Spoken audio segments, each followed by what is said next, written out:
This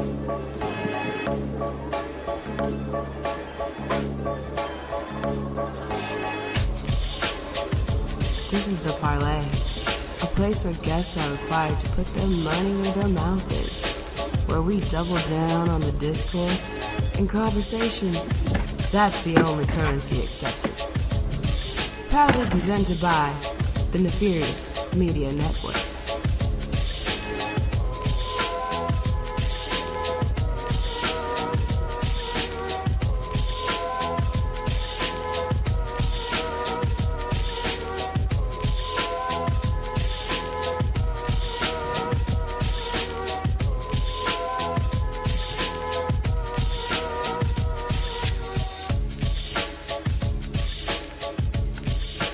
People of the world, what's up? If you feel me, go on and say what's up. Welcome to episode 6 of the Parley, presented by the Nefarious Media Network. Like that lady said off the top of the program, this is the place where conversation is the only currency accepted, and we have a lot to talk about this week. This is normally the light show. This is the Seinfeld show of the Nefarious Media Network. If you haven't heard this before, this is the show about nothing, which is actually the show about everything. We try not to get too deep, we try not to get too heavy with the subject matter, but we do have a big topic to kick things off with. But before we get to that topic, we got to bring on the folks that's going to be chopping it up with me on this episode. First of all, we have the professor from Los Angeles, California. Some people refer to this man as the angry intellectual. Some people refer to him as the mayor pro tem of Los Angeles, California. Some people refer to him as a future Pulitzer Prize winner. We're going to speak it into the universe, speak it into existence, Chris. But y'all give it up for the man I call my brother and my friend. He's one half of the Kings of Sport. He's 1/3 of the NWA podcast. And he is the professor emeritus here at Nefarious Media. Y'all give it up for Chris Ely, a.k.a. Professor Chris. Can we rock? What's up, Doc? Man, what's up, y'all? I just had a rough start to the podcast. I seen you. I didn't want to bring attention to it, Chris. I seen you was on that Joe Namath. You was struggling a little bit. Yeah. I got my. Whenever we get a chance, I'm gonna when we get a clear minute, I'm gonna switch over to my laptop, but right now I'm on my tablet, which is fine. And yeah, man, and also I noticed off subject a little bit, but I noticed my extra large shirts were fitting me a little snug this morning, so gotta drop a few pounds, man. Like, not when I stand up, but when I'm sitting down. So get back in the lab, dog. yeah, I gotta do what I can to drop something, man. So that's about it. You and me both, brother, because I had a good little stretch for a minute where I'd lost about 15 pounds, almost 20 pounds, like the last month or so. And then I want to say within the last couple of weeks, I'd have gained like 5 pounds back. Yeah, and it's like, it's crazy because when I was losing the 15 pounds, Chris, I didn't really feel much of a difference like week to week, day to day.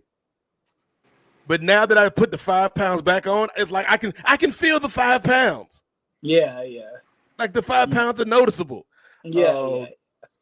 Don't get it twisted, single ladies out there of appropriate age and willing consent. I'm still sexy out here, but it's just a little more of me to love right now, Chris.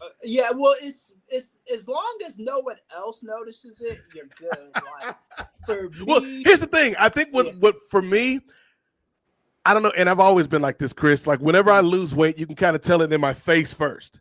And so my face is still slimmer than it was, but my belly's starting to grow a little bit. So that's how it is for me too.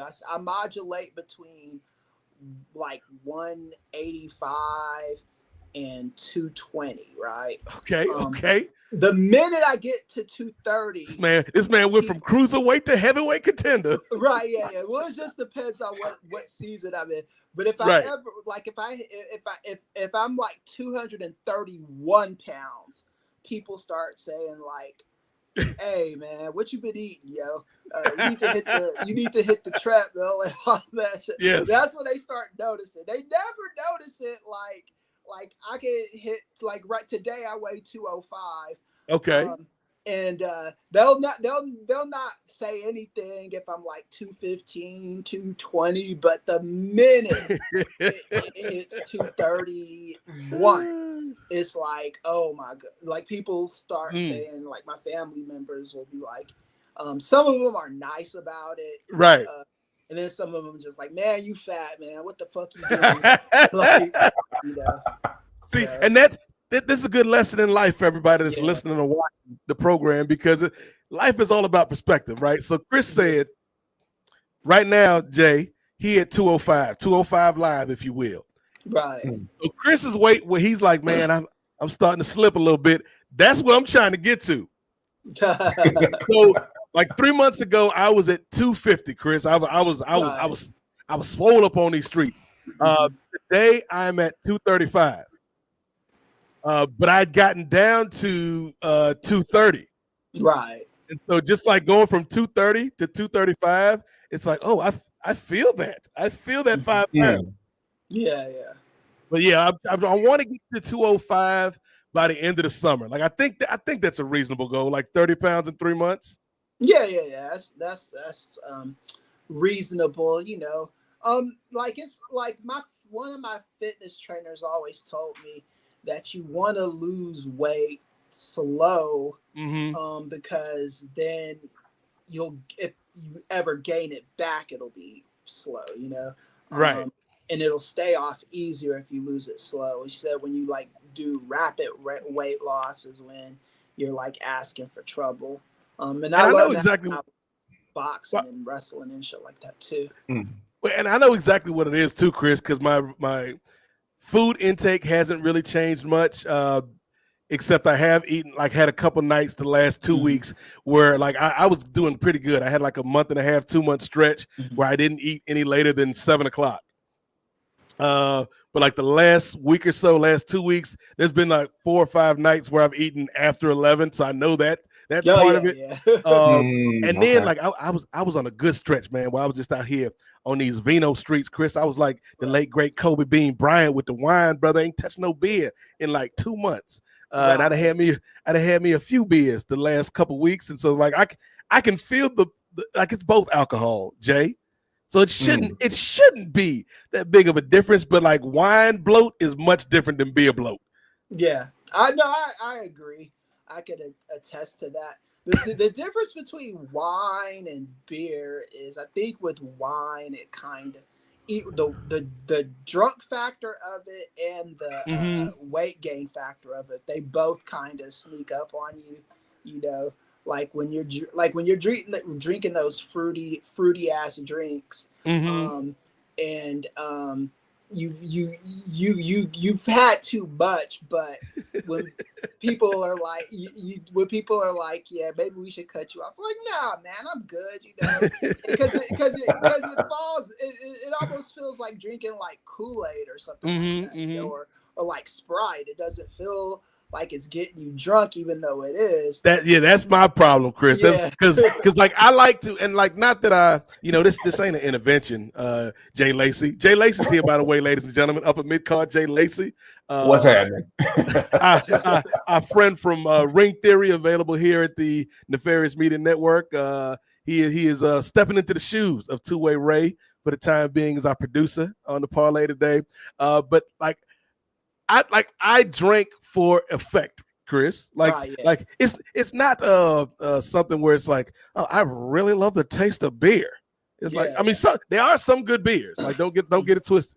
But it's I'm drinking for a reason. Like there's a desired outcome that I want after I finish drinking these beers, and that's to be in this little place where I'm feeling good, have me a gummy, and I'm straight for the night. Right. Yeah.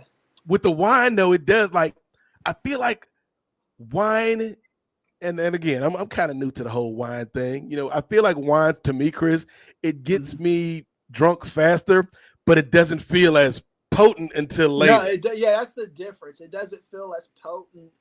It's more relaxing, and it's a little bit more socially acceptable, especially if you're drinking it out of a wine glass and you know, shit like that. Like beer, you get that in a mug. Got my go ahead, get the one shot on that, Jay Lacey. Yeah, got my custom made from head to toe. Yeah, my Nefarious custom made wine goblet, if you will. Right. Yeah. But yeah, Chris, like to me, it's similar but different because, like, yeah, with beer, it's like I don't get as drunk faster, but I think the weight of the beer makes it feel like you're doing something. Right. Yeah. Beer sits on you a lot. Yes, right. And I feel when I wake up in the morning, I can definitely tell like the difference between wine nights and beer nights. Like beer is just like sitting on your stomach. Right. It does. It sits on your stomach. Yeah. Beer can be a little bit obnoxious, man. Well, you know what? We might one of these days we might have to get like an alcohol expert on the show, and I'm not talking about you, Jennifer Smith, if you're listening. We might have to get an alcohol expert on the show to kind of break this down to us a little bit more, Chris. But you know what really needs to be broken down? The first thing we're going to talk about, who we got out there? Yeah, shout out to Davion Washington, man. What's up? What's up, fellas? New subscriber here. Okay, appreciate you. Appreciate you, brother. We're inching up, man. Yes. Don't let me forget. And maybe I'll get Ray to create some imaging for this. But we are in the middle of one of the most exciting races in sports entertainment history. I'm not talking about WWE Speed. I'm not talking about the Indy 500. I'm not talking about the Daytona 500, Chris. I'm not even talking about the Preakness, brother. I'm talking about the Nefarious Media Network Drive for 500 Patreon subscribers and 500 YouTube subscribers, or a combination of the two. We'll take either at this point. But we're trying to get to 500 Patreon subscribers. Not by the end of the month, not by the end of the summer, but maybe by the end of the year. I think that's a realistic goal, Chris. We're trying to get to 500 because I've done the math. I crunched the numbers. If we have 500 subscribers, and this is just at the $5 price point, then that allows us to do some different things here at the network. It allows us to maybe start paying people. It allows us to maybe bring on a full-time producer that can help out Ray and Jay and allow us to do different things with the content. It allows us to upgrade equipment. So, you know, if you want to see us in 4K, if you want to catch us in 4K, then subscribe to the Patreon today. That's what I would say to you, faithful listeners and viewers. But yeah, shout out to you, Davion, for helping us out by subscribing, man. It means a lot to us because, you know, we all work full-time jobs, man, and we do this as a labor of love, and you know, we want to continue to do more of this. And in America, as we'll talk about with our first topic this week, we all are beholden to capitalism. And so whatever y'all can do to help us out, man, we appreciate it because that allows us to do more things here at Nefarious. And the Nefarious merch may be on the way. But right now, you know what I'm saying? The wine glass, the t-shirt, that's exclusive. It's one-on-one right now. Which brings me to our first topic on the board today on the parlay, because we're going from talking about a t-shirt that's one-of-one, a wine glass, Jay Lacey, that's one-of-one, to a performer in the professional wrestling business who is one-of-one, Chris. And of course, we're talking about Ron R-Truth Killings, who announced on social media yesterday that he has been released by the WWE. I believe like the actual terminology, like they didn't renew his contract, but it feels different than some of these other contracts that haven't been renewed, Chris. So I'll go to you first, brother. When you heard the news, what were your immediate thoughts about hearing that Truth is no longer with the WWE? I wasn't as surprised as other people. Shout out to Gerard Downtown Brown, Jay's tag team partner. Yeah, thanks, Gerard. So, because here's the thing with WWE, they operate under a certain kind of way. They have a system, and this is way before the Triple H and Nick Khan era. It's like if they haven't really been using you on TV that much, and then all of a sudden they start using you on TV, and they give you a little bit of a moment, there's a chance, and it's there to put somebody else over. It's there that's usually a swan song for certain people. And I didn't want to come on air and say that, but I did kind of anticipate him not being long for this WWE universe. He's been there for 17 years. He's had a great career, and like you said, I believe he was a victim of just, we're not gonna renew your contract. And that can mean several things to several people. This is not the family owned and operated WWE system anymore, which isn't much better, but it was still like better as far as this stuff is concerned. In my opinion, if you have a difference of opinion, please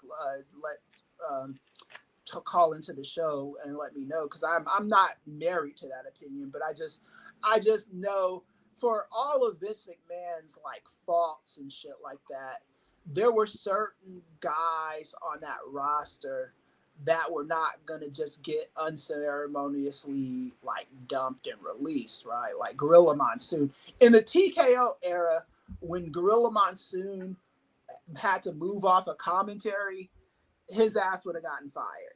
It's that simple. Because they don't like people that they feel don't do anything. They don't like redundancy. They hate redundancy. And that's what they do. And I think Vince McMahon, because of his dad, he was never going to fire a Gorilla Monsoon or Freddie Blassie or people like that. He did have loyalty to people, especially if his dad told him to have loyalty to those people, like the limo driver, James Dudley. He had, I don't think this loyalty exists in any way, shape, or form with TKO. Because I don't think Vince would have, I think the way Vince McMahon would have downgraded R-Truth would probably have been, Ron, you're 53 years old now, and we're just gonna we're not gonna re-sign you to a wrestler contract, but immediately sign him to like a Legends deal or a backstage agent or something like that. It wouldn't have had to leak to the public that he got released. So some people are like absolutely positive he's gonna get a Legends deal, and I hope he does. But the fact that he fucking went on Instagram and said that he was released, like that's too much space for me. It's like it's like I said, they've done this before with other wrestlers where it's like, okay, you can't wrestle anymore, so hey, Tyson Kidd, we're gonna move you to a guy that puts together our matches, or Jason Jordan, this is what you do now. Or they've done that before, and it hasn't been someone hasn't had to go online and announce it. The fact that he's announced it makes me kind of like think there's a little bit more, and I'm not trying to play internet sleuth or wrestling detective or rumor starter, but it to me, it tells me that there might be a little bit more than meets the eye with this one. There's a couple things to this, Chris. I'm sorry to cut you off. I think, and then somebody hit me up on Twitter today, because I made a post on Twitter last night. In the spirit of Kanye West, Paul Levesque does not care about black people. We'll have a long talk about that for I think that's gonna be a running theme on all of our shows. This will not be the last time we talk about this particular part of the issue, but there's nuance to this, and that's what I love about Nefarious, is that we can talk about these things and have a nuanced discussion, because there are elements of corporate bloat and with the need to downsize and the need to reduce redundancy and increase efficiency. There are elements of age. Like my man, like you said, he's 53. Don't look it, because black don't crack unless you smoke it. Shout out to that man, Otis Nixon. Is Otis Nixon still with us? Otis Nixon. Somebody in the chat let us know. But there are elements of age, in this, in terms of him as an active performer. There's also elements of race. And somebody hit me up last night, was like, I don't think this is a race thing. And to that, I would say, Chris, even when something is not about race, like I'm not saying that this is a racist thing to go back to our conversation from a few weeks ago, but there are racial elements because this is America. And if America is a loaf of bread, racism and race and America's original sin is the yeast, right? Like, it's not what makes the bread. It's not the wheat. It's not the grain. It's not the barley. But you can't have that loaf of bread and say, oh, let's just take the yeast out, because then you got a pancake. It ain't a loaf of bread. So you can't extricate race from conversations about business in America, because it's tied into it. It's baked into the bread, pun intended. And so, like, my immediate thought about this, Jay, was, wow, this is shocking.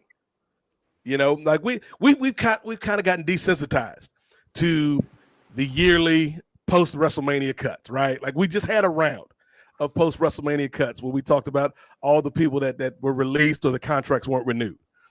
And so, like, we knew more were coming probably. I never thought R-Truth would be one of them, for a couple reasons. Number one, yeah, he's 53, but he still can go out there and go in the ring. Yeah, he's 53, but he still entertains the audience. Yeah, he's 53, but he still is a locker room leader. And we saw a lot of that with the people in his company and outside of his company in the business that shared their thoughts and interactions with Ron Killings over the years, just in the past 24 hours. And so, like, I get what you're saying, Chris, and we'll get to Jay eventually, because I definitely want to hear Jay's thoughts. But I want to throw this back to you, because I get it from a business standpoint, right? Like, we're all servants to capitalism in America, right? Our blood, sweat, and tears are the lubricants that make the wheels move in this capitalist system that we're all a part of. But capitalism without common sense doesn't make sense to me, because yeah, you can, if I'm a bean counter at TKO and I'm like, well, this guy, Truth, he feels redundant. Like, we don't need him around. That does not take into account what you can't see, the intangibles of what this man brings to your company. Like, not just people that are his peers and his contemporaries that got love for him, but the people coming up, people like Carmelo Hayes, people like some of these younger stars on the roster that sat at the learning tree of Ron Killings.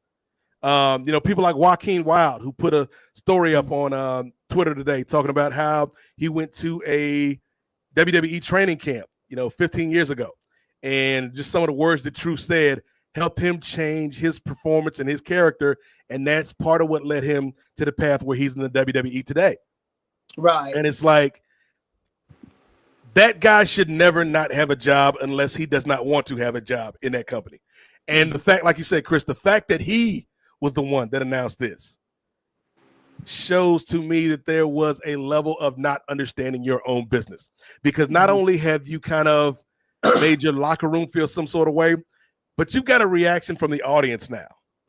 And the audience is like, yo, hold on. Y'all have gone a little too far now, releasing Truth. And so, like, this is not the kind of publicity you want. Like, if you're going to fire people, you want people not to care about the people you fire. You want it to be quiet when you fire somebody. This wasn't quiet at all, Chris. So from that standpoint, like, if we're just looking at this from a business standpoint, I get it. Like, I get we want to save some money. I get we want to reduce waste, and we want to be a more efficient company.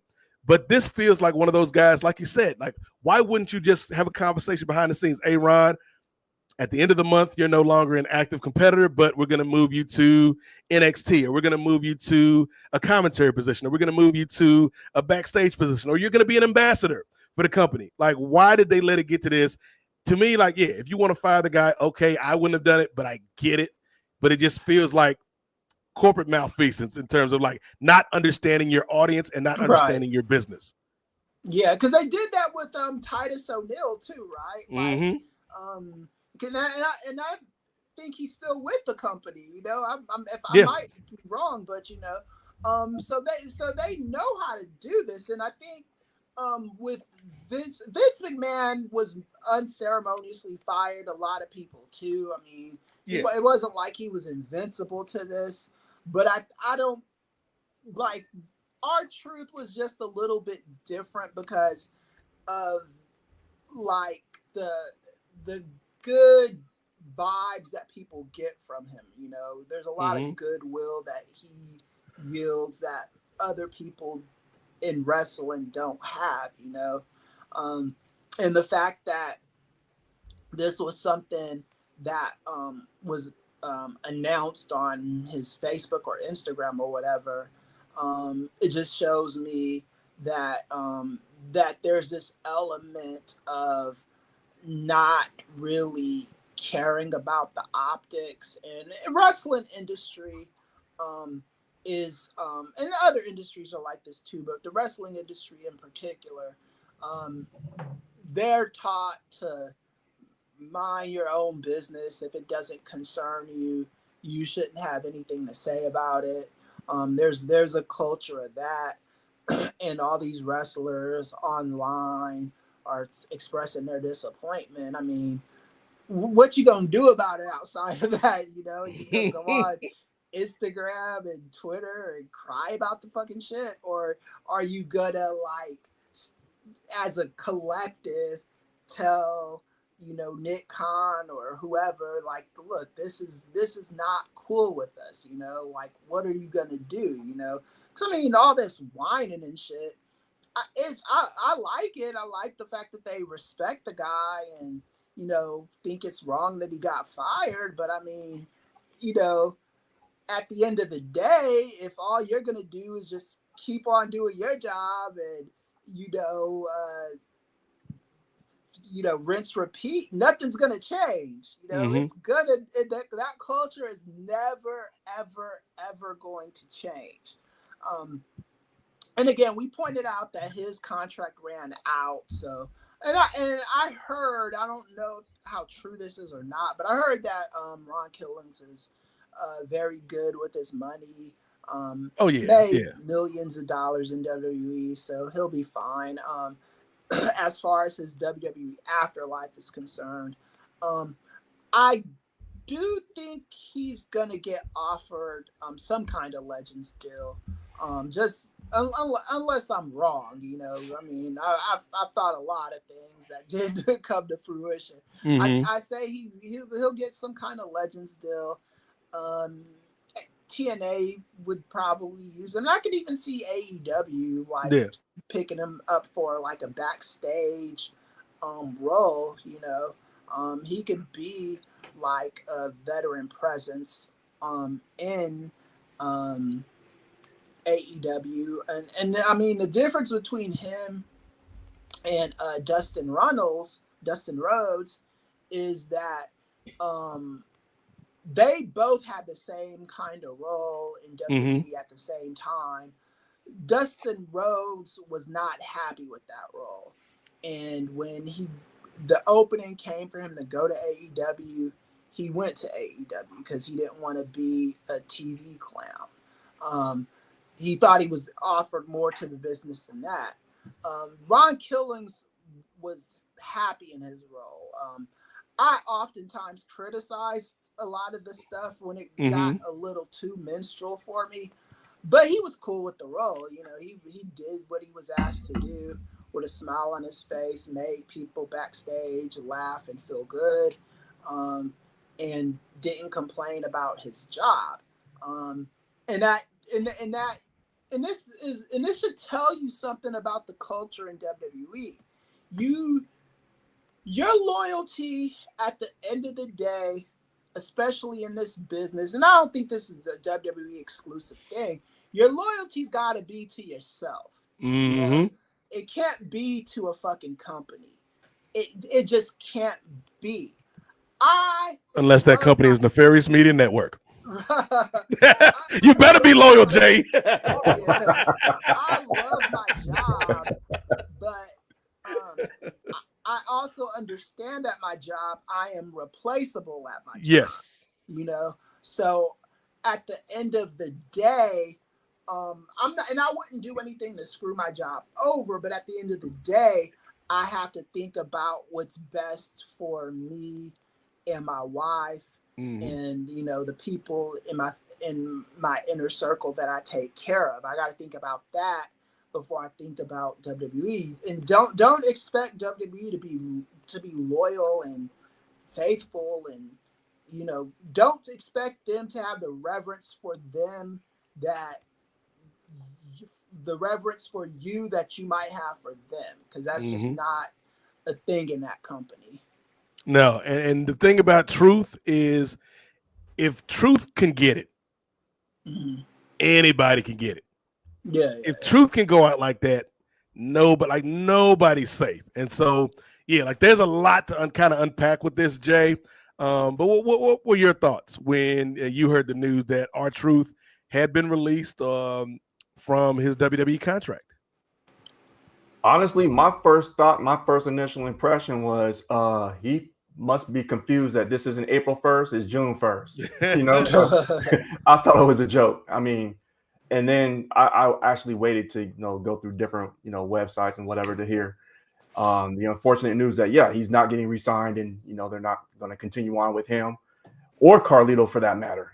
So that's another one that's like, dude, they're both on TV, they're both getting prime airtime, and then they're just not going to continue on forward. In this case with R-Truth, and it's like, wow, from being a business major, I get it, it's a business move, but at the same time, to what you were saying, Nate, you have to read the locker room. Doc, you'll appreciate this. When the Lakers won in 2020, they had a player named Jared Dudley. And everybody was like, Jared Dudley, why is he even on the team? He sucks. But there's and that he's like the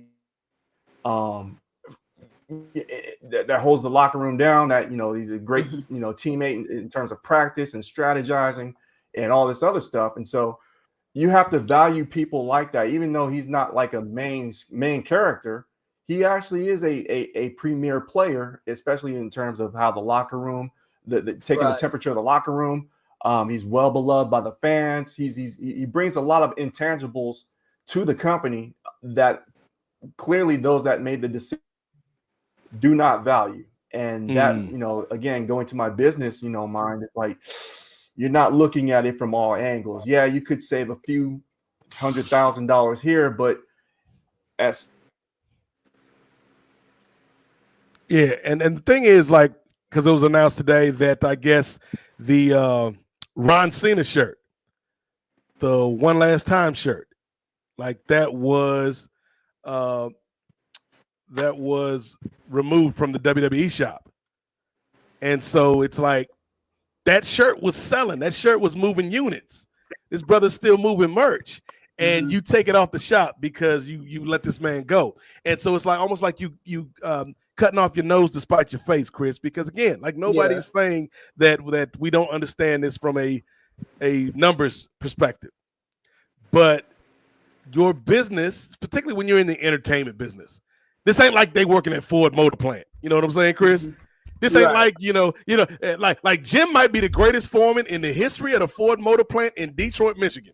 Everybody at the Detroit, Michigan Ford Motor Plant may love Jim. But they said Jim's contract numbers ain't adding up. We got to fire Jim. The people at work might be mad that Jim gone. People buying cars don't know nothing about Jim. Entertainment, your talent is your product. And so you got people, and it was kind of cool to see in the last 24 hours, Chris. You have people who are in their 20s and early 30s that grew up on this man, R-Truth. People in the business that grew up on R-Truth. People that R-Truth like kind of helped grow their love for the industry, grow their love for the business, grow their love for the sport. And so, it's very, very short-sighted. It's very short-sighted. Like, it would not shock me if on Raw tonight on Netflix, we hear a bunch of truth chants. And it's like, is that what you want? And here's the crazy thing about all this, Chris. Here's the crazy thing about all this.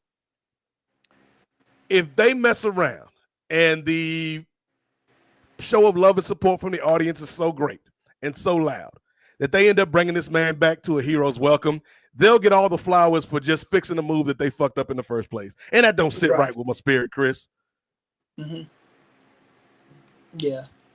Like, there is, yeah, I mean, because, yeah, there's, you have to think about the, again, the sheer optics of it, the fact that people in the company love them, the fact that, they're already looking like a bully company in a lot of ways. And I don't think they understand how, like, not, this isn't just internet wrestling fans. I mean, mainstream fans are picking up on their bullshit, you know, like, with like scheduling events purposely to like counter AEW, and like nothing stuff either, like just to like with the NXT stuff, for example, right? You're putting an NXT event against AEW, they're oversaturating the market right now, which is good for as long as it could be good for, but people grow tired of shit, man. That's why things in pop culture ebb and flows, man. You know, people aren't they ain't still buying Furbies and shit, you know, or playing Pokemon Go and that kind of stuff. That there's seasons for that, and there's seasons where that stuff kind of goes a little down, and WWE is not exempt from that. The wrestling industry isn't exempt from that. You know, there is going to come a time where they are not going to be as hot as they are now. I'm saying all of that to just say that when you build goodwill with your fans by, like, you know, keeping an R-Truth around, you know, you do build loyalty with your audience. You know, you do build like loyalty with the people who love you, you know, with the people who are gonna watch you no matter what, you know. It looks like you're a better company than you probably really are, you know, as far as a humanitarian, from a humanitarian perspective. Yeah. You know, I'm gonna take a moment to be a bit of a humanitarian and bring on a man that kicked Jay Lacey out through the barbershop window. It's HBK, and the B stands for black. Y'all give it up for. He's back, y'all. Two-Way Ray, aka Ray SMR, is in the building. Ray, what's good, brother? Everything is everything, brother Nate. I just got the hot tag. That's all that was. Look, Chris, you see how this man dressed in all black, like he part of Retribution, like he snuck up on my boy Jay and took him out. Nah, I got my work shirt on. That's all that is. But glad you can make it, Ray. What are your thoughts about R-Truth, man? Because we're on the Nefarious group chat last night, kind of talking about what we wanted to talk about today, and then Truth posted on Twitter like, "Hey, I've been released." And so, what were your initial thoughts, and what are your thoughts like 24 hours later, man? Well, I kind of actually found out about it like an hour before everything started going haywire, or about a half an hour, and I think it was like WrestleMania or somebody posted it, and I was like, fake news. And then I just kept going about my day. And then when it started coming out that he was posting it, and I was like, wow, really? And so it was kind of a shock because, I mean, and I was listening to you guys as I was on the way home.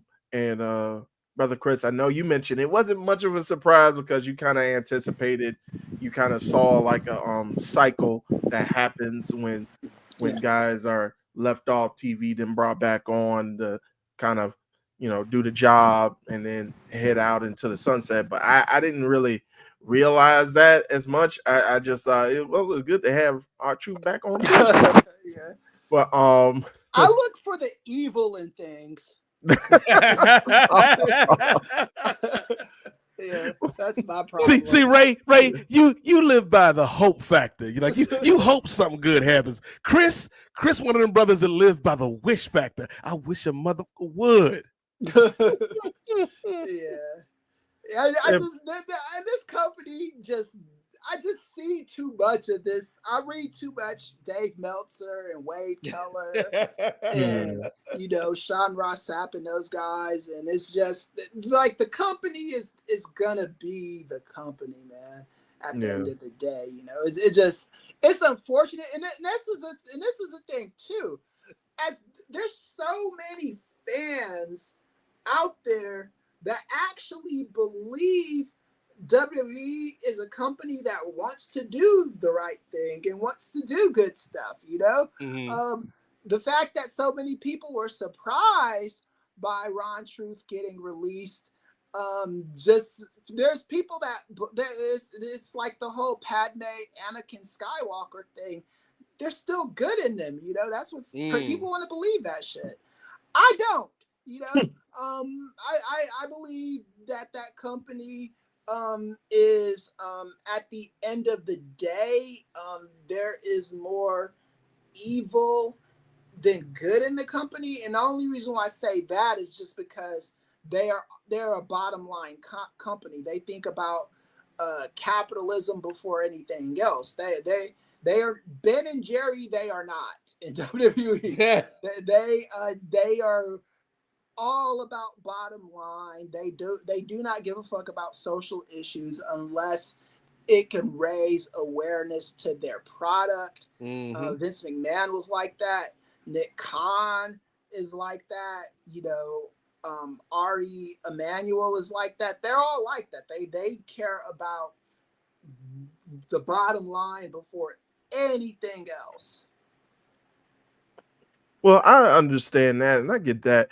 I thought prior to TKO, I thought, and even though they would do stuff out of goodwill, I did understand like your point as well, and I do take your side as well, as though although they do good things, they could still have like bad intentions behind it, or they could still have self-serving intentions behind it. And I wouldn't even go as far as say bad intentions. It's like, run us our money, that's the intention they have.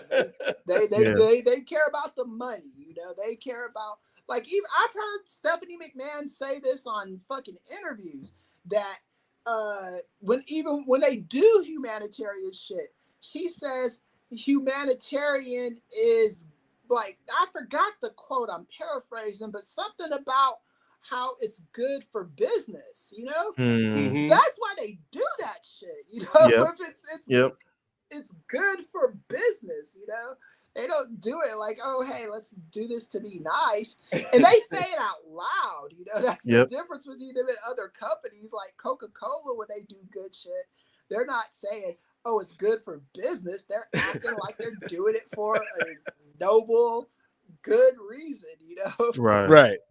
Yeah. So I was just gonna say it like, and we talked about it before on here and on other podcasts as well. We always have that age-old adage: corporations are not your friends. So, I do agree with you in that aspect, and I did hear what you were saying, and it does make a lot of sense when you were talking about when Vince was in the company and having certain loyalties, and he had loyalties to a fault. See Mel Phillips and the whole ring. Yeah. Exactly. And so, and I think it's more along the lines, because I'm sure that the folks like in WWE proper wanted to keep truth, but I think this is pretty much a call from TKO, because in a similar fashion, when, and this was before TKO was even created, and when it was just mainly William Morris Endeavor, and they initially bought the UFC. Like prior to them buying the UFC had they had former fighters who they felt they had a loyalty to, like Chuck Liddell, who was a former light heavyweight champion, a big nog, Antonio Rodrigo Nogueira, who was a former UFC heavyweight champion, and Matt Hughes was a former UFC welterweight champion who actually ended up getting struck by a train when he was in a car, and he ended up surviving.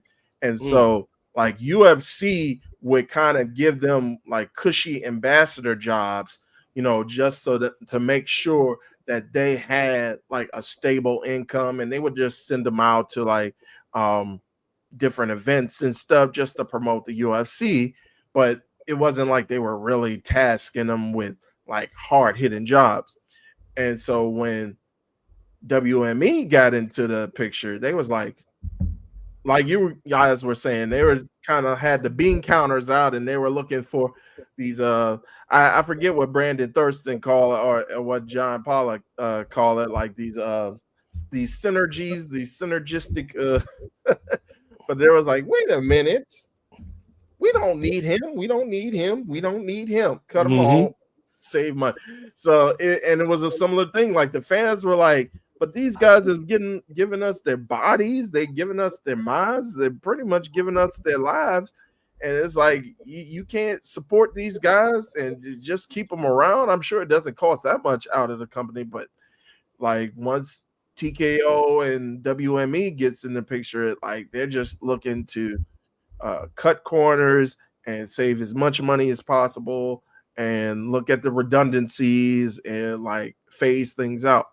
And so I think it's a similar thing here, where it's like, and I was also thinking like never say never. Like he can always come back.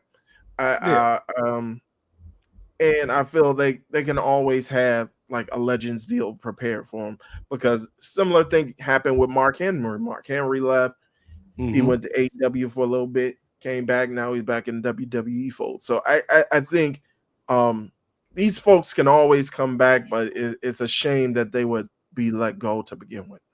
Yeah, he'll be back if he wishes to come back, not only for a Legends deal, but also obviously he's a Hall of Famer in that company, so he'll be back in one way, shape, or form. But it's crazy to me, Jay, because again, like, yes, you can see the business of this, but and I say the same thing to baseball owners when they complain about player salaries or we're not making enough, but then Chris's Dodgers pay Shohei Ohtani $70 gajillion for the next 25 years. Like, don't come to me crying poor, WWE, when you talking about, oh, we've had record sales in this. We've had this many sellout shows. We got this amazing deal with the Saudis. Business is better than ever. And then you letting people go left and right, and then you let somebody like Truth go. Like don't speak out of both sides of your mouth to me, man. Like, I think there is something that they did not anticipate. It was a failure in their calculation, Jay. They thought this was going to be something that could be swept under the rug, that people would not care about. While they probably adequately calculated the value of Ron Killing's contract, they completely miscalculated the value of Ron Killing's, not only to that locker room, but to their audience. And so I think that is something that could end up biting them. 100%. I don't know how much you guys caught, but before I was, cut off by Dwayne in the internet. I thought Ray kicked you through the barbershop window, dog. Yeah, I was saying the same thing, man. It's like you really have to look at the value that he brings outside of the ring, and he brings a lot of eyeballs and locker room synergy. That's where I think that the value, they're really going to miss that, because the outpouring of love and respect from everybody, sharing their thoughts on Twitter, saying how he's a stand-up dude, and he's the locker room general in that regard, So I think they really miscalculated, and if they don't bring him back in some capacity, whether it be an ambassador or a Legends contract or something, shoot, they brought Braun Strowman back, and he's doing a show for him on the Peacock network, or USA or something like that. He's got a TV show, so. If you can't find something like that for R-Truth, who's an entertainer, then I don't know what they're looking for. And I'm glad you bring up that point, because one of my favorite things that this company has ever done during the pandemic was the R-Truth talk show. where he just Like, had various members of the WWE roster on, and they played yeah. games, and he acted silly, and it was a little bit shuck and jivey, but hey, it was the pandemic, y'all. You had to be there. It was all we had was R-Truth being shucky and jivey with Carmella and Big E and Prince Pretty on the damn R-Truth talk show. But I think when you look at this, it's why it's such a silly thing for them to release him in this fashion when you could easily have just shifted him to another position and we wouldn't even know about it. We wouldn't even be talking. We'd be talking about fast food right now if y'all ain't released this man. And so, like, that miscalculation where we're going to release him and he is going to, like, obviously this man feels some type of way. Not only has he given you like 17 straight years, but he's given you the years prior when he was K-Quick before he went to TNA. To this company and to this business. And so, yeah, he feels some kind of way. This man who, yes, he was a comedy character. Some would argue the greatest comedic character in this company's history for most of this run. But let's not forget, this man is a former tag team champion, former United States champion, former two-time NWA champion. Let's put some respect on this man's name. And so your audience is going to feel something. But more importantly, I think, an unintended consequence is what this does to your locker room, man. Because we saw like everybody, whether they were stars, mid-carders, up-and-comers, had something to say. Production people, announcers, referees had people good things to say about this man. And when you have somebody like that in your organization, I don't care what their contract says, what the number on that paper says, Ray, those people are invaluable to your organization because morale is a real thing. We've seen this company when morale has been up, and we've seen this company when morale has been down. And that eventually comes out on the product that you present to people. So, like, to me, this was just a short-sighted thing to cut R-Truth and Carlito, by the way. Like, let's not forget, Carlito was announced he was released as well. And it's like, for what? For who? What is the gain from this? And so I just thought it was a bad move all the way around by them. Because, yeah, you could have just made this get like, hey, R-Truth is going to have his own reality show on A&E. And we wouldn't have been none the wiser, Jay. We would have been none the wiser, Ray. We'd have like, okay, cool. He got this new opportunity over here, whatever. But for him to, go out here and entertain your audience, make you money, and then you do them like this, it doesn't sit right with me, obviously. And I'm sure it doesn't sit right with the majority of your audience and the majority of your own employees. And so one of the unintended consequences I think may happen, Ray, is you may have people that you actually do want to keep in your company. And I'm thinking particularly like in that mid-card rank. And this may give them reason to look elsewhere. Because if I'm somebody in that mid-card position, like I'm not a star, but I'm a good hand that they have on the show week to week. And I'm like, if they can do truth like that, and he been here for how many years? I only been here 3 or 4 years. If they can do that guy like that everybody loves, what they gonna do to me? Maybe I should look at my options when his contract runs out and not resign. And that's something that I don't think they thought about. Yeah, I agree.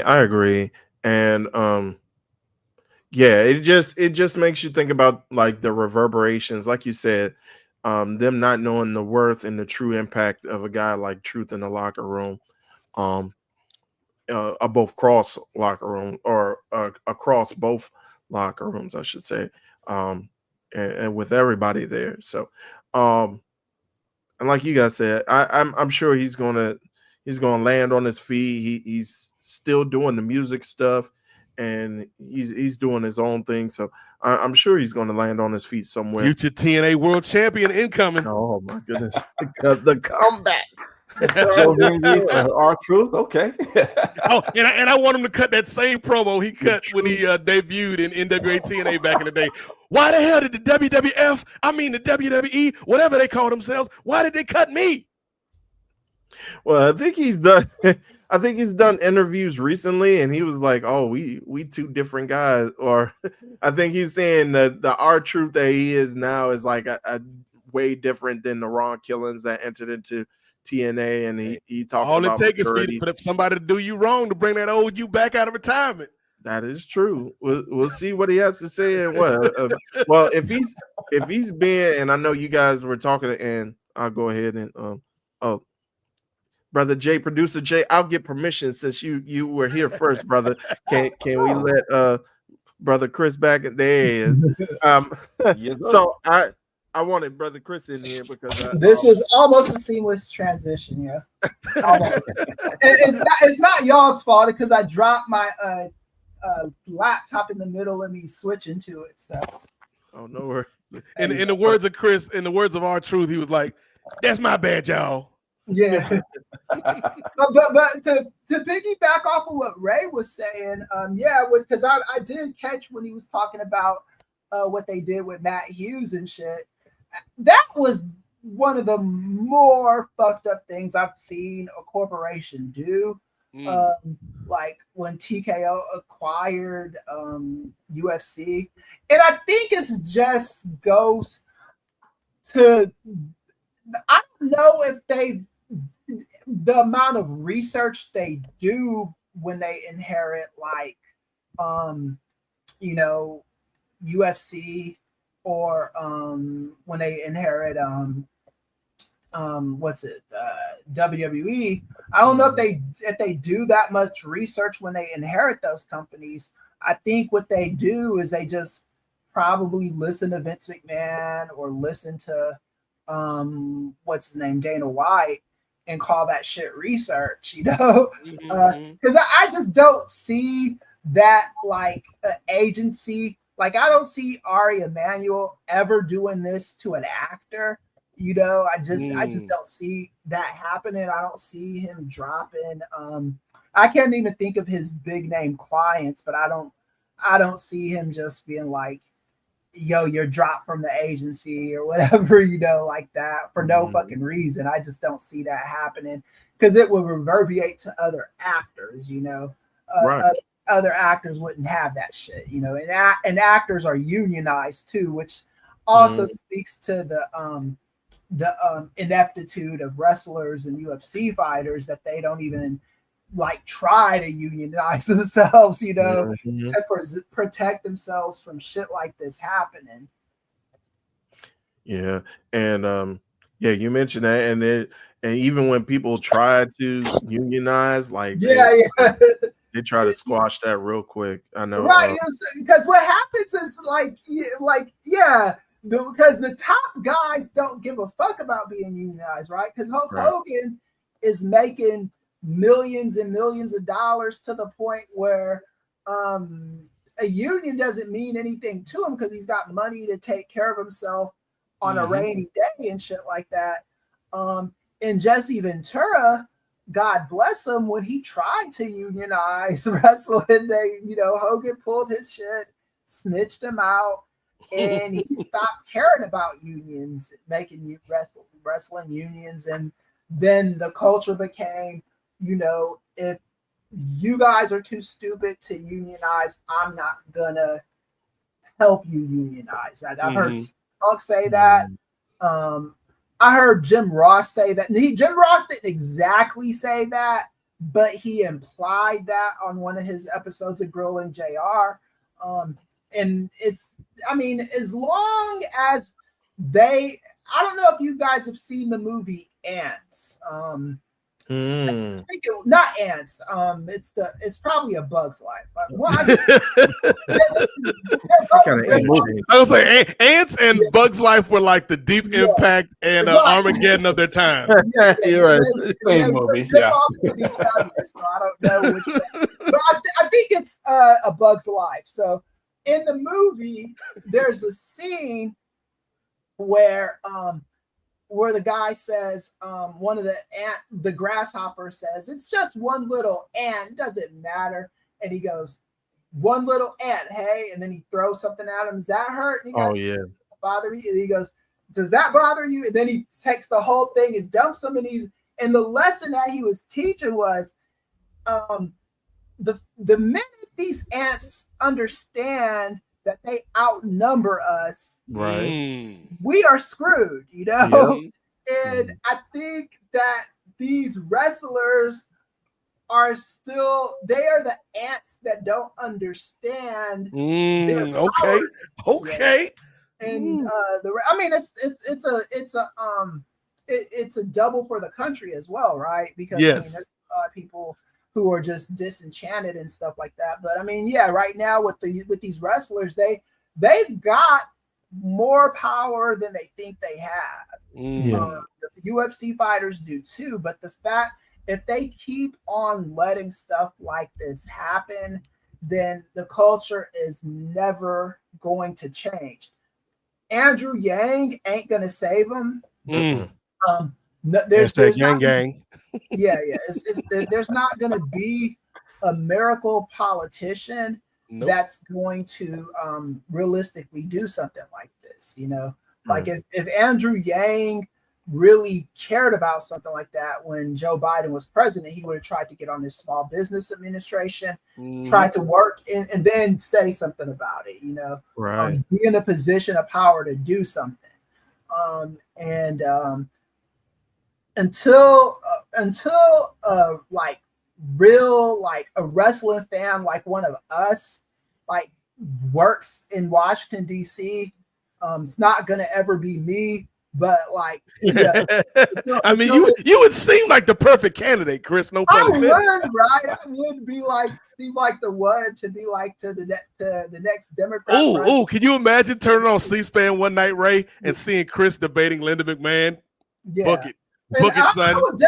Like the thing is that shit has been called out on Linda McMahon. The Democrats have called that out. There's been more than a few that have called that out. They're just not in power anymore, right? So it's like, shit, there's nothing's gonna happen, you know. And as long as these wrestlers are dumbass MAGAs and you know think and don't care about getting screwed, they're gonna keep getting screwed, you know. As long as trans athletes matter to you more than retirement and a pension and all that healthcare, all that stuff. This is what's in your future, you know. I don't know if I could be any clearer about it. So what I'm gonna do, Ray, I'm gonna take the hot tag from Chris, and I'm a springboard, 450 springboard off of his Bugs Life / Ants analogy, and take it to another animated classic, Space Jam, the original Space Jam, not Space Jam 2 A New Legacy, but the original Space Jam with Michael Jeffrey Jordan. Spoiler alert if you hadn't seen Space Jam. But there's a scene at the end of the movie, right? So the Monstars, they were the team that Bugs Bunny and Michael Jordan and the rest of the Looney Tunes was up against in the game to save the world. And the Monstars was this unbeatable team. But really, they were the nerdlings, these little weak, meek aliens that stole the NBA powers from people like Charles Barkley, Muggsy Bogues, Patrick Ewing, and Sean Bradley. How the hell did Sean Bradley, just because he was tough, Manu Bull couldn't have got that? Come on, baby. Maybe they needed a traditional player in there. Exactly, just like Christian Laettner on the Dream was Team. On the Dream Team, yes. We need somebody our audience can identify with. Exactly. The story that they purposely put Laettner on the Dream Team instead of Shaq because Shaq would have been as good as Barkley and those cats, you know. He certainly would have been like, at least if not as good, like a bigger story, like Shaq in Barcelona versus them cats. But you know, back to this Space Jam game, Ray. Gotcha. So the nerdlings, they little tall, small, meek aliens that was turned into the Monstars, these hulking brutes. And at the end of the game, Michael Jordan's like, why you let him talk to you like that? That's my Michael Jordan acting impression. Why do you guys let, because Swackhammer was like the evil genius that controlled the Monstars. They're like, why you let him talk to you like that? And because he's bigger than us, man, and he's tougher than, wait a minute. And they looked at themselves because they were still in Monstar form. They're like, he used to be bigger than us. And then they put them paws on Swackhammer and sent his ass back to the moon. And that's like you're saying, Chris, these entertainers, I think it's a combination of not realizing the value, not realizing the worth that they have, but it's also like it's a catch-22 because top guys and girls aren't going to vouch for the rest of the roster or the proletariat, if you will, because they don't want to risk what they've got, and they've got it good. And then and there some of them are like CM Punk. Like if they too stupid to unionize, I'm not gonna be the one to step out and do it for them. And then you've got the proletariat looking at the bourgeoisie, like, hey dog, I would say something, but I'm completely replaceable. I need somebody like you to start this thing, and then I'm gonna join you. And so it's kind of like it's always this stalemate, and the only person that wins is corporate. Yep. Yeah, exactly like that. It is the proletariat against the bourgeoisie. It's exactly that. It's like it makes sense from that standpoint, but nothing changes until it's gonna take like a John Cena, and John Cena doesn't care about being wrestling in that way anymore. His career is going somewhere else. Jesse Ventura was the same way. He was like, he cared about getting the union started. And when he saw these wrestlers were too chicken shit to start the union, he joined SAG and did movies. You know, he's like, fuck you guys, man. I'm a part of a union that's gonna take care of me. And SAG is an excellent union. I used to be a part of it for a little while. They've got that like awesome benefits. I'm part of the American Federation of Teachers now, which is good. You get good benefits as well. Yeah, man, it's like it really like it speaks to just what these wrestlers want to do as far as that's concerned, you know. And AEW, they do this thing with wrestlers, certain wrestlers, not all wrestlers, but certain wrestlers where that get employee contracts and wrestler contracts. And I think that would even be better than the way it is right now in WWE, you know, because at least like with the Chris Jericho, when he retires from AEW, I do think I do think there's a retirement package for him waiting, you know? Yeah. I think that for a lot of those cats, you know, they've got stuff built in where they got benefits. Because I think Moxley has one of those contracts. Like the top guys in AEW have like the wrestler contracts and the employee contracts. It'd be interesting to know if like a Swerve or Osprey has that going on too. But yeah, you only improve culture by that, and competition does help improve workplace culture also, you know. And people don't realize this either, Nate, Ray, and Jay, is remembering is resistance as well, you know. Leaning on history, remembering how shit used to be is a form of resistance, you know, and being able to analyze things from that point of view. And it's just unfortunate that wrestlers don't have that autonomy like the way a Denzel Washington or a Will Smith or a Chris Rock or someone like that does, you know, because I promise you, Hollywood doesn't just throw actors away the way they used to. There's still some shady shit that goes on in Hollywood. I don't want to say it's perfect, but it's way better than the wrestling industry. Yes. It's not even fucking close. No, and so I got two last things on truth before we move to our lighter topics, because we know Doc's only got about 30, 40 minutes left with us because he's got to work tonight. What is it? It's like, I think it's like 5:20. Oh, okay, I'm good right now. You got to go at 6, right? Yeah, I'm good.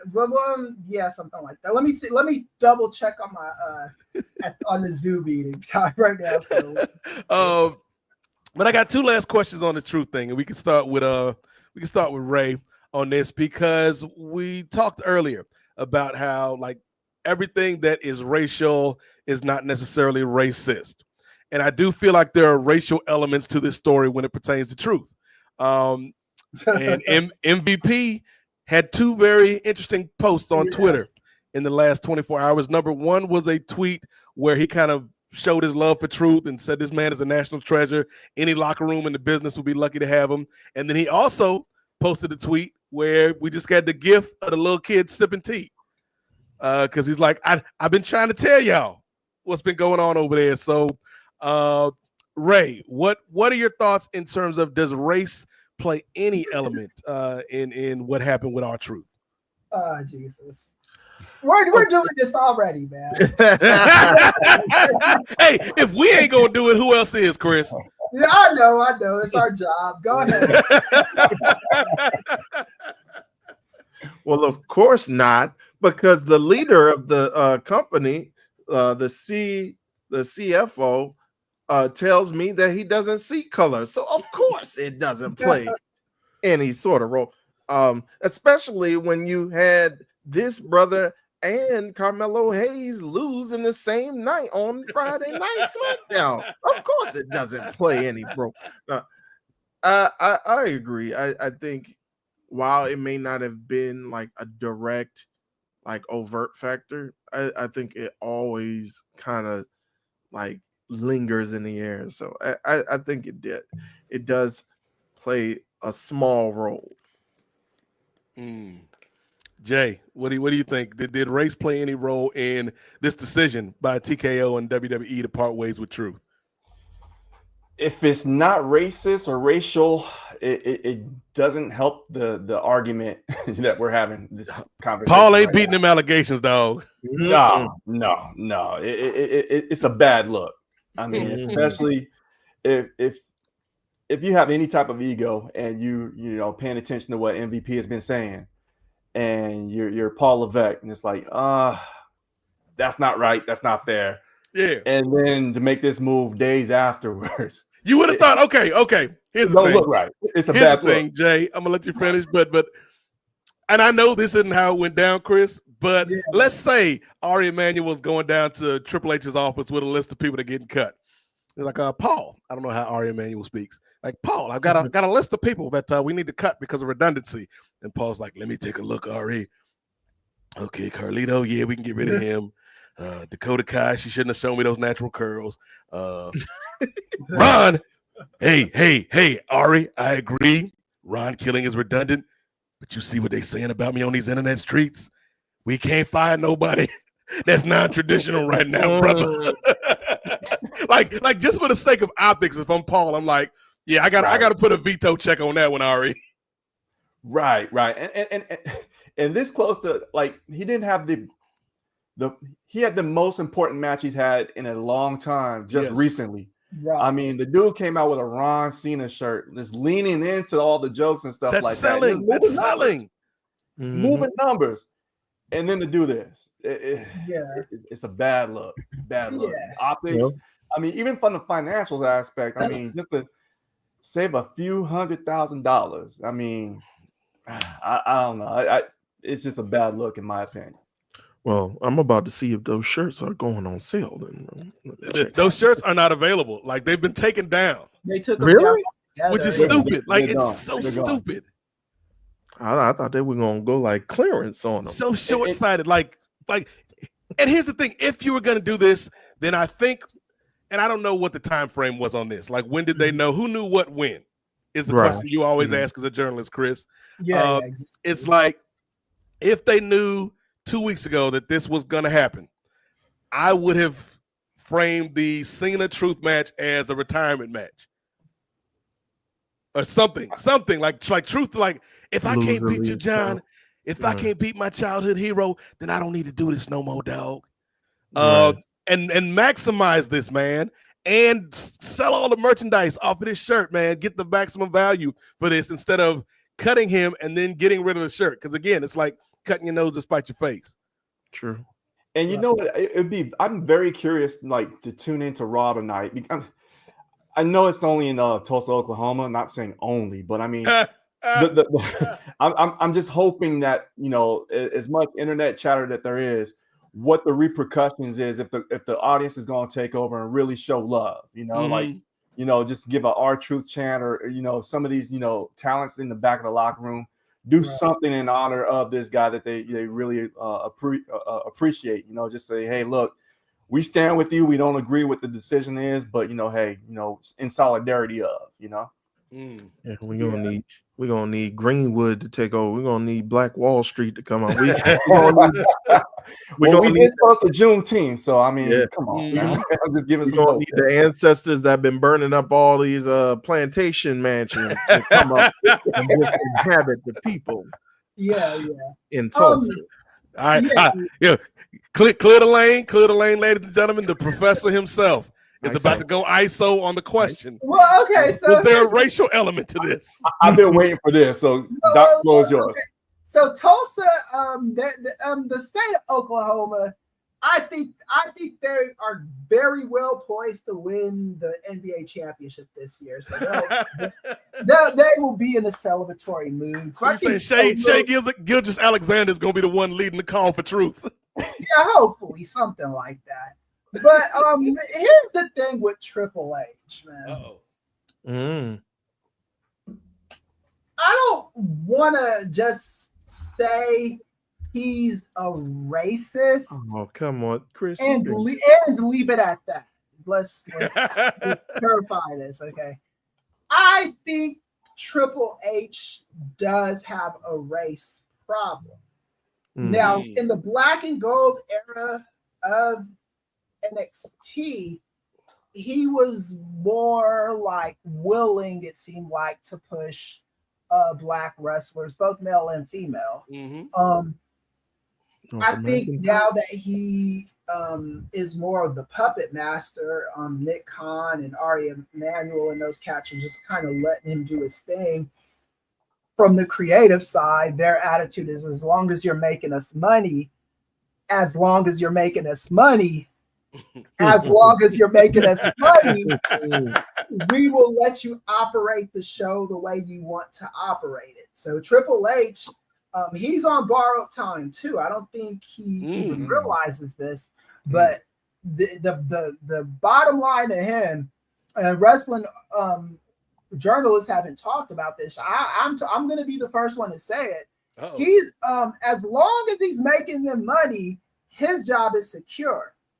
And I think that as far as like the wrestlers he thinks are going to get the most over are going to be like, the aesthetically pleasing wrestlers, like I'm talking about male wrestlers, like a Roman Reigns, right? Because Roman Reigns is a very handsome guy. For a while there, they were giving him like blue fucking contacts, which is very anti-Malcolm X, but that's not. I'm glad you brought that up, man. I thought that was kind of weird, just all of a sudden.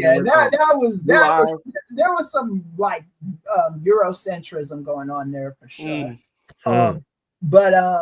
Yeah, so like if you're that, if you are a Samoan who's culturally like embedded into the company, I think they'll find room for you in certain places as well. Especially with Dwayne up in the mix. Yeah. With the black female wrestlers, I do think there might be a little bit of a difference, but even them, I don't think they got it that much better than the male wrestlers. I think when it comes to the male wrestlers, Triple H, I do think there is a tinge of racism there. And I use the word racism and racist because he's in a position of power that controls the rest of the people that are underneath them, right? Because that's what racism is. If you don't have any power attached to you, then all you are is bigoted. Speak on it. Which isn't the same. I mean, like people have racism. The term has become universally acceptable as just not liking someone because they're a different race. I mean, people kind of use it interchangeably with bigoted behavior, but the real racism does come when you have power and you're using your power to put over the people that you like the most, you know? And if all the people that you like the most are going to be like blonde haired Cody Rhodes or like what's you know, Blonde Charlotte. Charlotte, yeah, Tiffy. you know, Tiffy, these people, then you What got, about Jay? What about Jay Uso? I gave that kid a break, Chris. Come on. yeah, and I hope he gets a good lengthy run with it, but you know they're kind of already showing you the writing on the wall with Jay Uso. Unfortunately, hopefully he gets something. Hopefully he gets something big. And again, I think he's part of a group that Triple H, that wrestling, that company sees value in, and you know, with Jacob Fatu, they can lean into certain stereotypes of the Samoan culture, which WWE understands. Jacob Fatu is modern enough to where those stereotypes won't overtake them, you know, like the way they did like a Yokozuna per se, who wasn't even who was in WWE's context wasn't even a Samoan. He was right. A dark-skinned Japanese guy, you know. So, but yeah, I think the telltale sign for us in Triple H is going to come around this time, because I think I don't know. We have to double check, but I think the New Day has contracts that are pending, that are like close to being up. If they don't re-sign with WWE, or if they only re-sign for like a year or something short like that, then I think it's safe to say that there is a big race problem in WWE. And because the fact that they haven't already signed is telltale to me, you know. Because the last time I checked, I want to say it was the Wrestling Observer. This was in December, and I think Dave or one of those guys wrote that their contracts are going to be up in the summer, and they haven't re-signed, you know. And I don't think the tag team feuds they bidded have been like salient enough for them to think, you know, that I think Triple H gave them the titles at Mania as affirmative action. Let's do something nice for the blacks because the heat seems to be on. And give you a DEI belt, kid. Right, yeah. I mean, it started off with some promise, right, with the heel turn or whatever, and then it just kind of like fizzled after that. You know, they haven't really done much with those guys since they've gotten the belts. This stuff with Bianca losing at WrestleMania didn't seem to make a whole lot of sense to me either, because I don't think Vince McMahon would have just arbitrarily had done that. You know, there's precedents to think he would have done that, because he did that with Edge one year, but I counter that with when they had Edge lose in that Money in the Bank title match, Mr. Kennedy, I don't think, if you're not old enough to remember, he was poised as like their future in that year. He was their guy. Him and MVP, like you thought that they were gonna be the next Rock in Austin, and then you know, some backstage shit fucked them both up, you know, from ever reaching that upper echelon. So we'll see with Triple H, but yeah, I definitely think he's a little racist, man, and you could quote me on that shit. because he's now in a position of power. I wouldn't have said that even when he was feuding with Booker T. I wouldn't have came right out and say it because all he was the son-in-law back then, and Vince McMahon was still pulling the strings. He might have had some influence, but he was a son-in-law. Now this guy is like in charge of creative unless The Rock comes back. And I'm sure if Triple H had any control over The Rock, he'd have, utilized it a long time ago. But yeah, I do think we gotta kind of call. We gotta call. This is gonna sound a little racist, but we gotta call a spade a spade. And just call it for the way it looks optic. Yeah, I'm not saying that Triple H is a irredeemable racist. Yeah, he's not a card carrying member of the Klan, is not what you're saying. Yeah, but he's gotta fix this shit. I mean, if he cares anything about his relationship with Black people on that roster, he's gotta make some amendments. He's gotta change some shit. Paul Levesque does not care about Black people. For me, and it's funny because I obviously think there's a racial element in this. Again, like I said off the top, Chris, any business in America, like race, racism, racial topics, like that's the yeast that is inside the loaf of bread that is America, that is American capitalism. And you can't extricate that yeast from the bread. It's baked into there, literally. And so, even if Triple H is not outright saying, get rid of Truth because he's Black, the decisions that he's made, the choices that he's made when it comes to Black talent, particularly Black male talent, is starting to build a body of evidence that people are noticing. And it's not just people like us, Chris, that are talking about this and covering this. It's people in the business. I've heard white people say this shit. Exactly. So it's like, it's like that.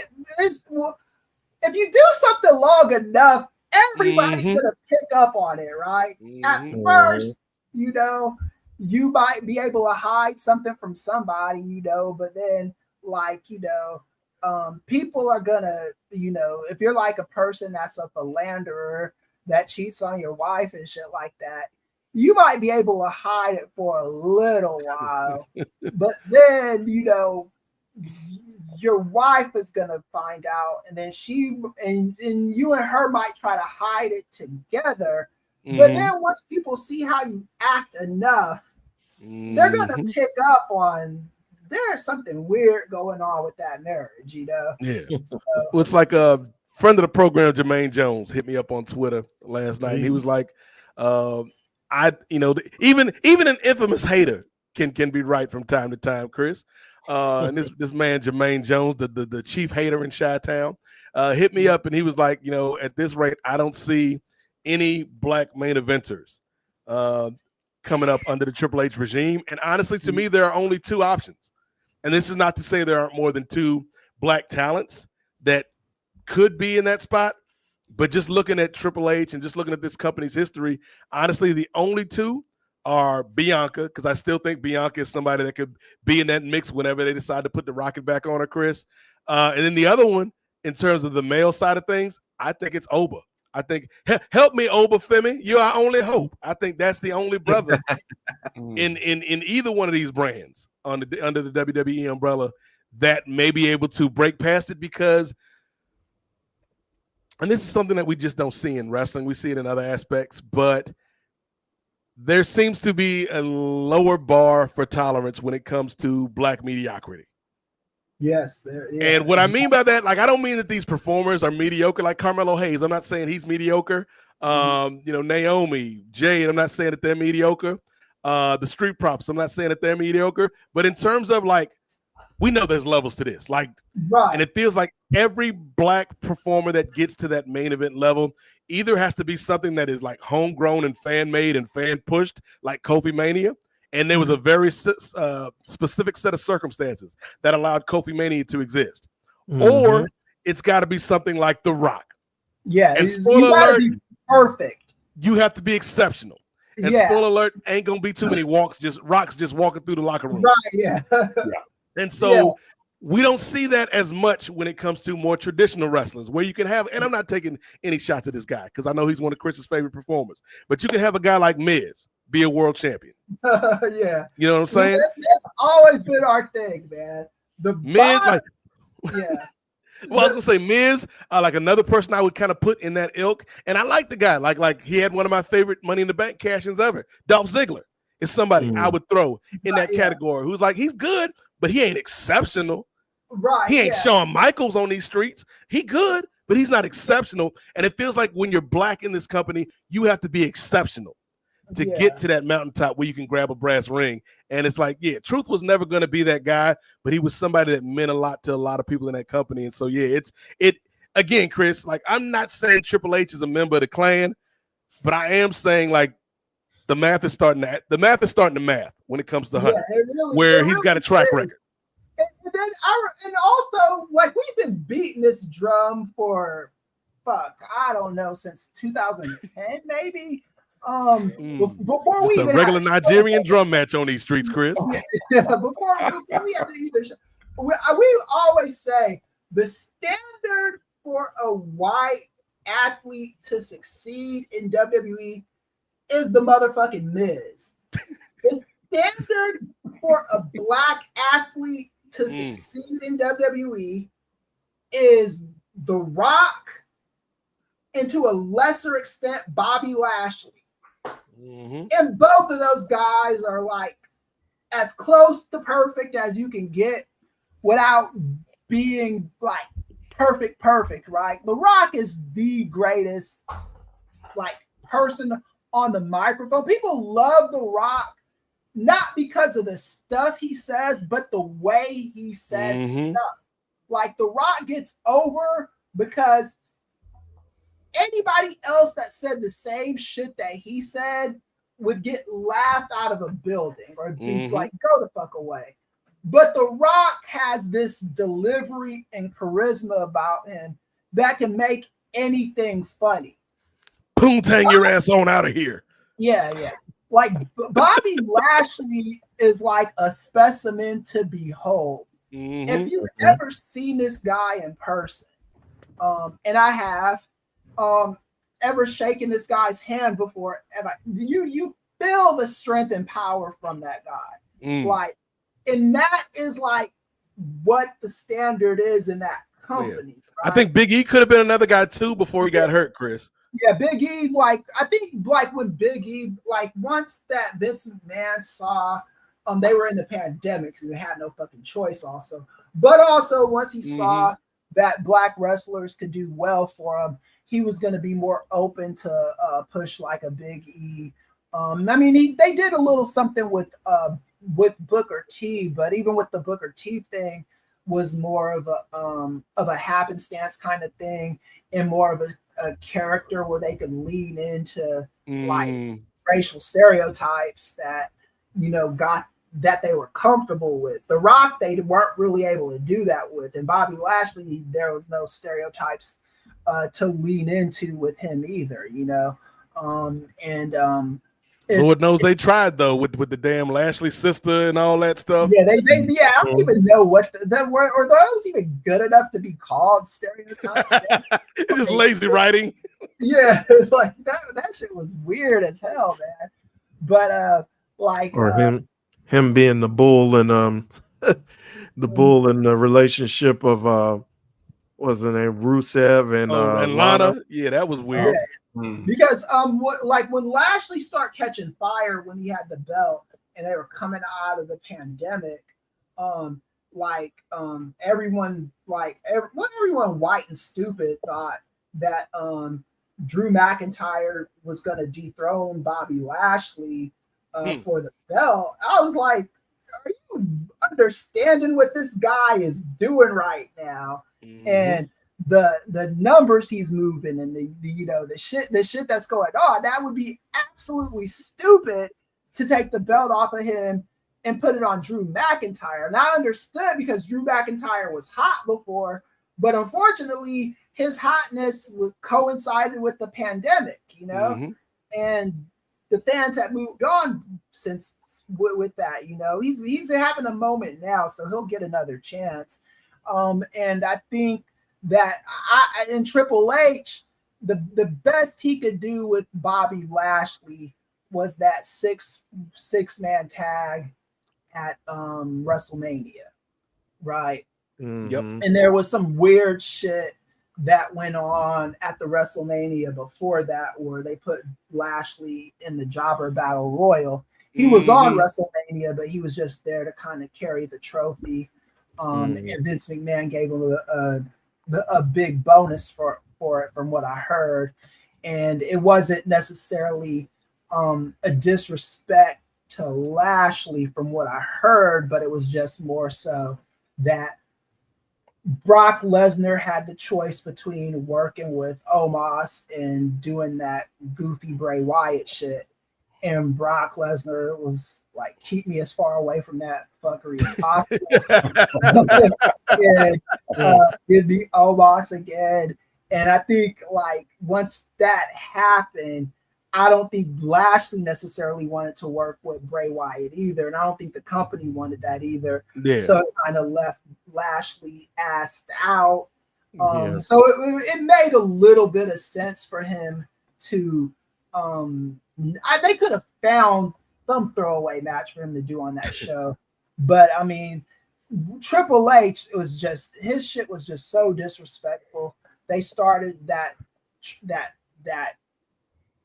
group with him and the Street Profits that never made any fucking sense. He got the WrestleMania match because I think they just wanted his name on the marquee at a WrestleMania, but not because they were actually planning on doing anything with him, you know. So like, that's just kind of like the way the cookie crumbles with that man at the moment, or the way the cookie crumbles with that company at the moment. What did Gerard say? Yeah, my tag team partner is worried for Oba Femi because of Bobby Lashley, and I can't agree with that. I'm trying not to say that out loud, but I understand. Well, the thing is, here's the thing, because if not Oba, then who? Because as much as I like Carmelo ain't the dude to that company. As much as I like, somebody like a Wesley, he ain't the dude to that company. Like Javon Evans is somebody I am super high on. Like, I think the young OG is like, that kid is money, man. And it's to be so young and already so talented. I think the sky is the limit for Javon Evans. But as Chris Rock once said, when you're white, the sky's the limit. When you're black, the limit's the sky. And I think there's going to be a ceiling that Javon, like Javon, you ain't bouncy enough to get past that glass ceiling, brother. And so, to me, Oba's the only, and it's not even Trick. Like, I like Trick, but I feel like Trick is going to like blend in with a bunch of other mid-card dudes that kind of do the same thing. To me, Oba's the only one on the roster right now in terms of NXT that I think could pop on that main roster, Chris. Not even Ricky. He's got the delivery thing. Yeah, not even Ricky Superdome, Jay's favorite wrestler. Yeah. Hey, you saying mid card like it's a bad thing too. Yeah.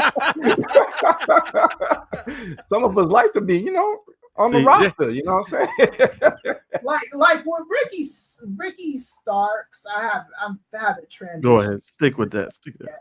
But with him, I think that they signed him to a big money deal, from what I understand, if to believe. So he's getting off of NXT sooner rather than later. He's going to be on the main roster eventually. I don't like you said, Nate. I do see Oba being the only guy, because the thing, Oba has that thing that like The Rock has, just in a different way, right?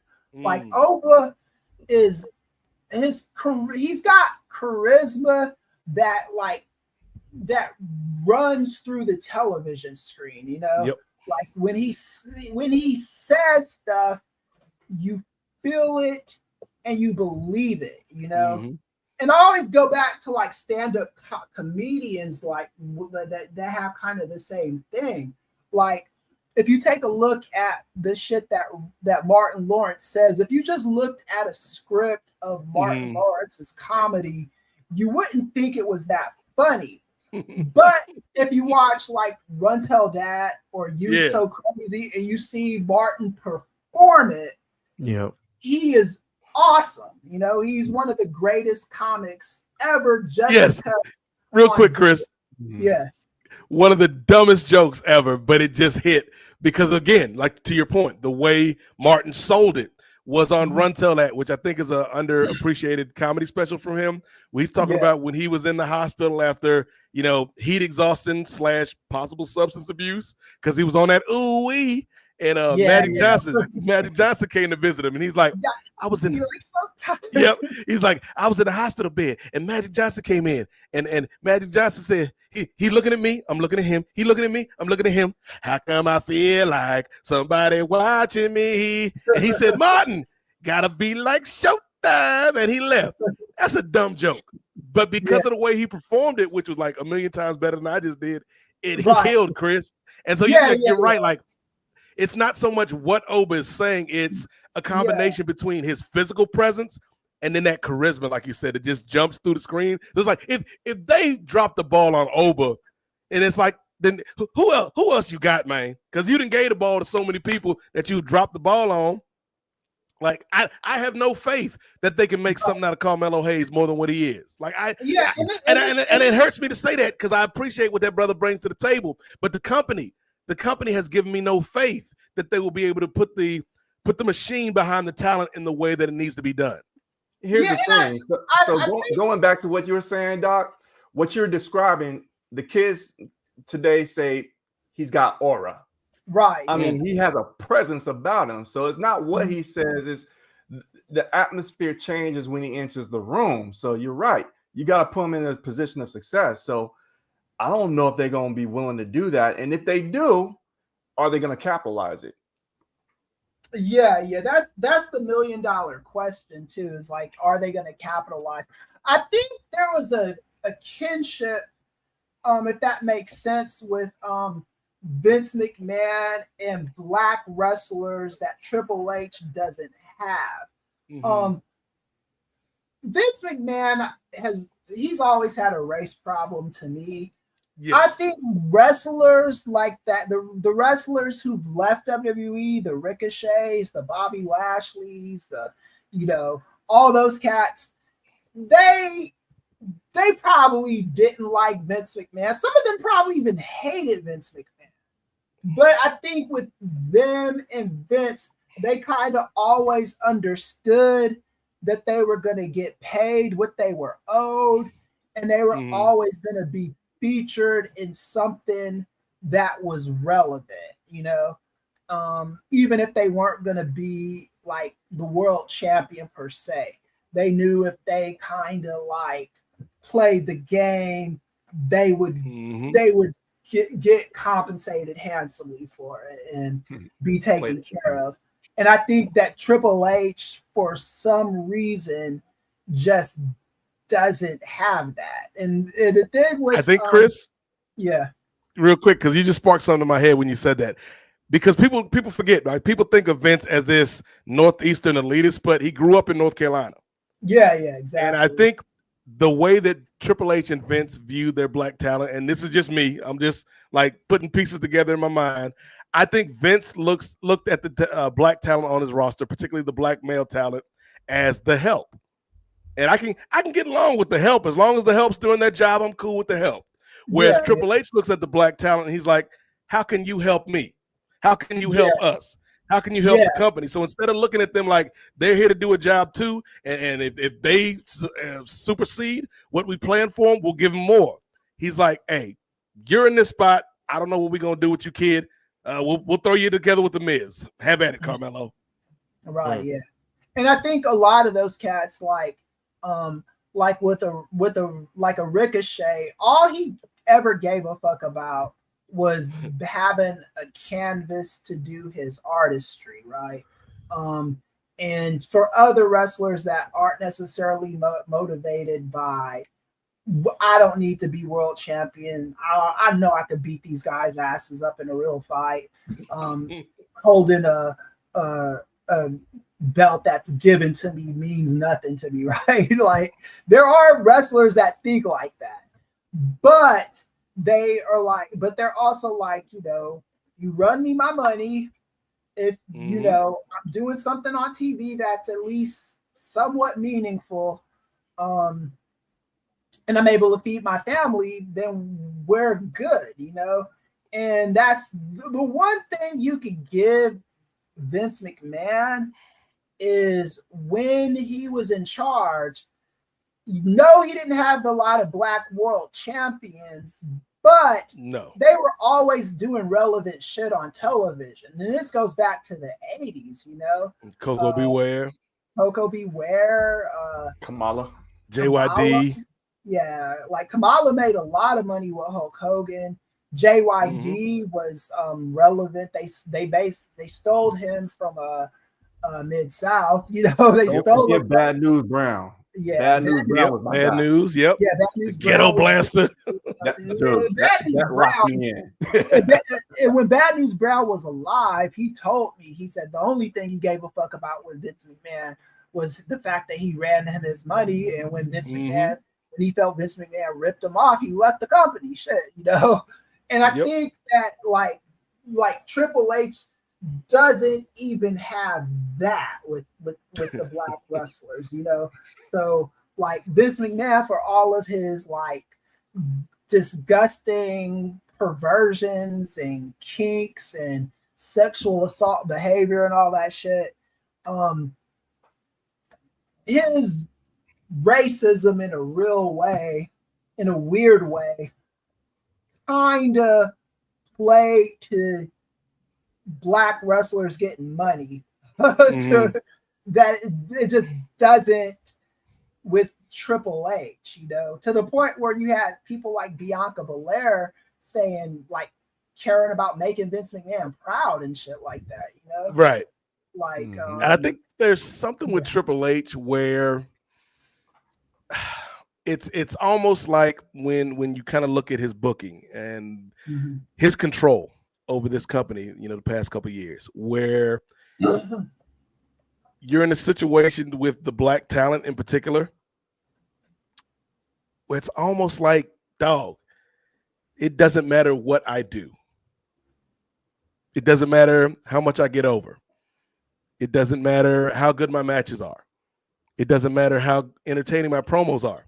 And I think there's a level of disappointment, I think, with Triple H from some of these, like particularly like people like MVP, when they talk out about Triple H. I think there's a level of disappointment with Triple H that you didn't really get with Vince McMahon when he was doing some of his nonsense in terms of booking and his race relations, where I think it's like, yeah, but Vince was like a 60, 70-year-old man. Right. Yeah, that too. Yeah. You are like either our contemporary or like the class ahead of us. Yeah. Right. And it's like you put on the boots. You've been in the business. Like I feel like there's a bit of disappointment. It's like, dog, come on, you know how hard this job is. And you're making it harder for us. And so I think there's a level of disappointment in Triple H with this as well from a lot of the talent. Yeah. I think all that shit is valid, man. And I think until Triple H figures this out, he's gonna keep running into this problem. And I do think society is set up in such a way now where this shit with the black talent is not gonna be lucrative for them for long. You'll have your people that are like loyal, that are never gonna like leave you, but if you don't grow that shit and try to expand outside of what and don't just look at, I'm gonna try to find the next Mexican because luchadors draw, or I'm gonna try to find the next this because they draw or whatever. He's gonna have to start hiring people and seeing their value and putting them on television, right? Because there's a lot of, and that's the thing too, that I like with Nick Khan's stupid ass, like when he gave that interview to to Ariel Helwani Mhm. and said that we don't have wrestlers that we just pay and aren't on television. I was like, okay, our truth has been kept off of television for long periods of time. Where the fuck is Omos? Where the fuck is Omos? Yeah, where is Shinsuke Nakamura? You know, like where Mm. are these cats? You know, and it's weird that a lot of them are minorities. You know, it's like where are these people at? You know. Yep. So before we get to my last question on the R-Truth topic, I think what we really need to do, like what can fix this? Because Triple H, I'm not just here to throw problems at your feet, brother. I'm here to offer solutions. We're a solutions-oriented network here at Nefarious Media. What we need to do is create a crossover, much like we had a crossover between the Kings of Sport and the good people over at Hoopsology. Right. They need to have a crossover between the Cody Rhodes podcast, What Do You Want to Talk About, and Stephanie's Places. And this crossover would be a sit down. Like, we ain't going to no fancy place, Stephanie. We ain't going to the top of Mount Kilimanjaro. We're not climbing Mount Everest with Darby Allin. We sitting down in Cody and Brandy Rhodes' living room, and they going to talk to you and your husband about race. And Brandy specifically is going to tell you about that time when Cody told her, Brandy, I don't see color. And Brandy told Cody, well, if you don't see color, you don't see me, because you don't see my experiences. You don't see my life. You don't see my background. You don't see what I've been through. And so, yeah, like Triple H, man, you gotta tighten this up, brother, because the company, from a financial standpoint, is blowing things out of the water right now. But as lucrative and as full as your pockets are, you're starting to go into a deficit when it comes to the goodwill of your audience, particularly with a move like releasing R-Truth. But on that note, we're not going to end on a bad note with this, Chris, because I want us all to go around the horn and let's talk about our favorite R-Truth moment. You only get one. What is your favorite all-time R-Truth moment in the WWE? Let's go with, who gonna be Lil Jimmy right now? Who gonna start it off? Let's go with Jay Lacey. What's your favorite all-time Ron Killings moment in the WWE, brother? All right, this was kind of recent. I don't remember exactly when it happened, but he goes into the ring, and he's telling Paul Heyman that, hey, you know what? I'm gonna throw you over the rope. Yes. Paul Heyman, and just makes Brock Lesnar crack. That was hilarious. Yes. I mean, I love the fact that they didn't even give Brock Lesnar a chance to even, like, they cut the camera right onto him. You just see him break character, and he did not expect to hear that coming out of, you know, Truth's mouth. So, you know, him breaking Brock Lesnar was pretty funny, you know. One, I'm gonna give you two. The second one was, I believe it was I think it was a Royal Rumble match or some kind of match, and he runs out there and he thinks it's a Money in the Bank match, and he grabs a ladder from under the ring, and he does that, and he wasn't even in the match, and so that was hilarious. So I gotta give that to him. So he's pretty entertaining for that. Yes, that was a good one. Chris, what is your favorite moment or moments from R-Truth in the WWE, dog? So my favorite version of R-Truth in WWE is when he was when he first turned into a bad guy, and he was doing a lot of like condescending heel work, right? Where he was saying stupid shit, but it was like he was in on the joke. He was like, I'm a good R-Truth, and like it wasn't all minstrelly and stuff. It was like him poking fun at upper management, kind of basically saying that he'll be the toy that they want him to be. He came out there with like dressed as a Confederate soldier, marching with the Confederacy, and it didn't make me cringe as a black person. It was kind of like, I get this character. I understand. I thought that version of R-Truth should have beat John Cena at that Capital Collision or whatever the fuck it was. Capital Punishment. Capital Punishment, yeah, because it was that strong of a character, man. Yes, and I do hate the direction that they've gone into him with him recently. I've written about this shit.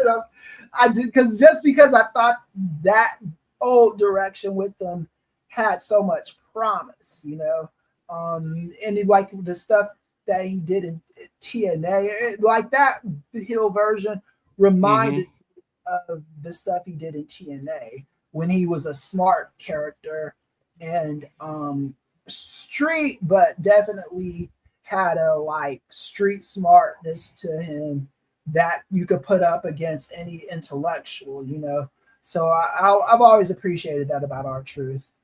Okay, I was gonna go to Ray, but I'm gonna take the hot tag because me and Chris are. It's like me and Chris showed up to the show in the same Honda. Jay, we on one accord with this one. Because that's my favorite version of R-Truth too, Chris. Where it's like it's a combination between the silly, goofy Truth that he had been prior to this in WWE and he would be later, and the TNA Ron Truth killings. It was like an amalgamation of both characters. And one of my favorite things about Conan O'Brien, and y'all like Conan O'Brien, that was a weird left turn out of nowhere. One of my favorite things about Conan O'Brien is Conan O'Brien always found a way, Chris, to do dumb things smartly and smart things dumbly. And I think that was kind of the genius of his comedy. And I think this Truth character from that time frame is right in line with that, where you got something like Truth showing up in Richmond, Virginia. I'm seceding from the WWE in the full Confederate outfit, and just like, yeah, you're right. He should have beat Cena. Like let's be real. But I think that Truth was great because it was so subversive, right? He's still doing the stuff like you're talking about, Chris, with the little Jimmy and Shut Up and all this stuff. But there's comedy, but there's also like this seriousness to it. And I love that version of Truth. Like, not to say that his 24/7 stuff wasn't great, or some of his stuff with the Judgment Day, like particularly that moment where, Jay talks about him breaking Brock Lesnar. He stayed breaking people. Like he broke Roman Reigns one night. Like, and then you had that moment with the Judgment Day where you had Damian and Rhea hold up their titles, and Truth hops in with his title, and just Rhea is fighting for her life, trying not to laugh. Even this past week on SmackDown, when he ran up on the Solo, Jacob, and JC Chavez. Y'all know who I'm talking about. When he rode up on Jeff Cobb and them boys, and he was like, Solo, is that your son? He sure is husky. And Solo is like, I'm trying to be mean right now, Truth. I can't do it with you making jokes. So like he just had that spark. Like, comedy is very hard. Like, in general, Chris, you talked about stand-up being hard. Like, comedy and wrestling might be even harder because you have to balance the silliness and the stupidity of it all with, this is a serious character that we can buy in this fight. And so, yeah, like that version of Truth from those days, like, he made Miz likable in those days to me, when it was Miz and Truth fighting this conspiracy that the WWE has thrust upon them. And so, yeah, like he's great, man. Like, again, I said earlier, he's arguably the greatest comedic character they've ever had. I would say, Ray, he is, like, bar none, the greatest comedic character that they've had in that company's history. And those are some of my favorite moments. What about you, Ray Williams? What you got for this man, Truth, out here? AKA Pretty Ricky, Delicious Pretty Ricky, what they call him. Well, don't forget that phase of Truth's life, which was just a random phase on SmackDown one year. For 3 months, he was Delicious Pretty Ricky, trying to get into the arena, and they kept kicking him out for some reason. Well, first off, I don't know what the opposite of a shout out is, but the opposite of a shout out for Jim Cornette, who said funny don't equal money or something like that. Apparently you ain't been getting these Ron Cena shirts, but you ain't gonna get one either now, Ray. He said he doesn't make main event money. Is the full context of that. You gotta invest in it though, brother. But I think you guys did bring up a good honorable mention. The phrase "boy, y'all big boned it" will be etched in my mind for many His years. final words on Classic. WWE television is crazy. Hilarious. I think two things stand out from his run, from his most recent run. I think when you guys do mention him aligning with The Miz and becoming Awesome Truth, and them kind of foiling that Hell in a Cell match between CM Punk and Alberto Del Rio, and kind of, I think it was WWE's version. Like there are many rehashes of trying to bring that feeling of the Nexus back, where it's just things going haywire and you don't realize if it's real or if it's scripted, where they kind of lock themselves in and they kind of beat up on everybody. They beat up the cameraman and they beating up on Punk, Patron or Alberto Del Rio. And so I think that was when they were kind of trying to make an impact. And like you said, that whole storyline, whether they felt slighted by the WWE, and then only for them to kind of lose to The Rock and John Cena at Survivor Series. But that was one impactful moment from his last run. And then another one, I know people don't talk about this very fondly, but that 24/7 championship run, like he really made that title. Like that title would be a 53-time 24/7 champion. Ray, put some respect on the belt. Right, is a title reign for all of his years of life. He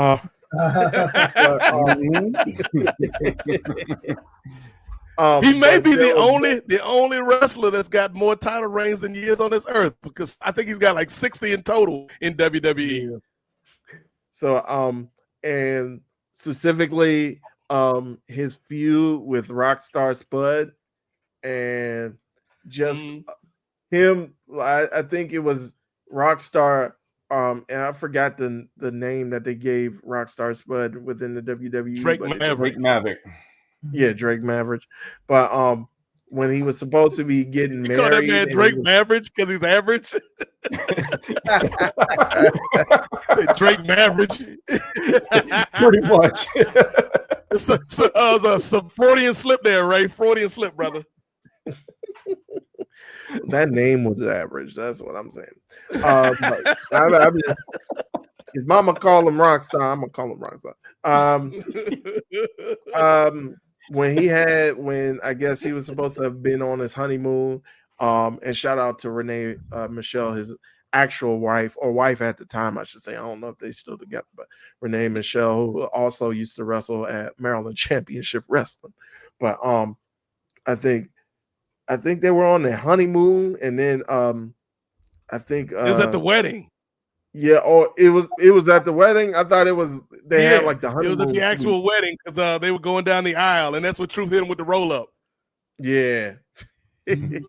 Like that was priceless. And then just his interactions with Tozawa as well were priceless during that run as well. Yeah, those are funny. That little kind of quartet, like I would say, because a lot of people look down on the 24/7 championship, Ray, but I would say the four pillars, the four, people like Chris, people of Chris's ilk, but the four pillars of the 24/7 championship, in my opinion, Jay, are Truth, Tozawa, Carmella, and Tamina.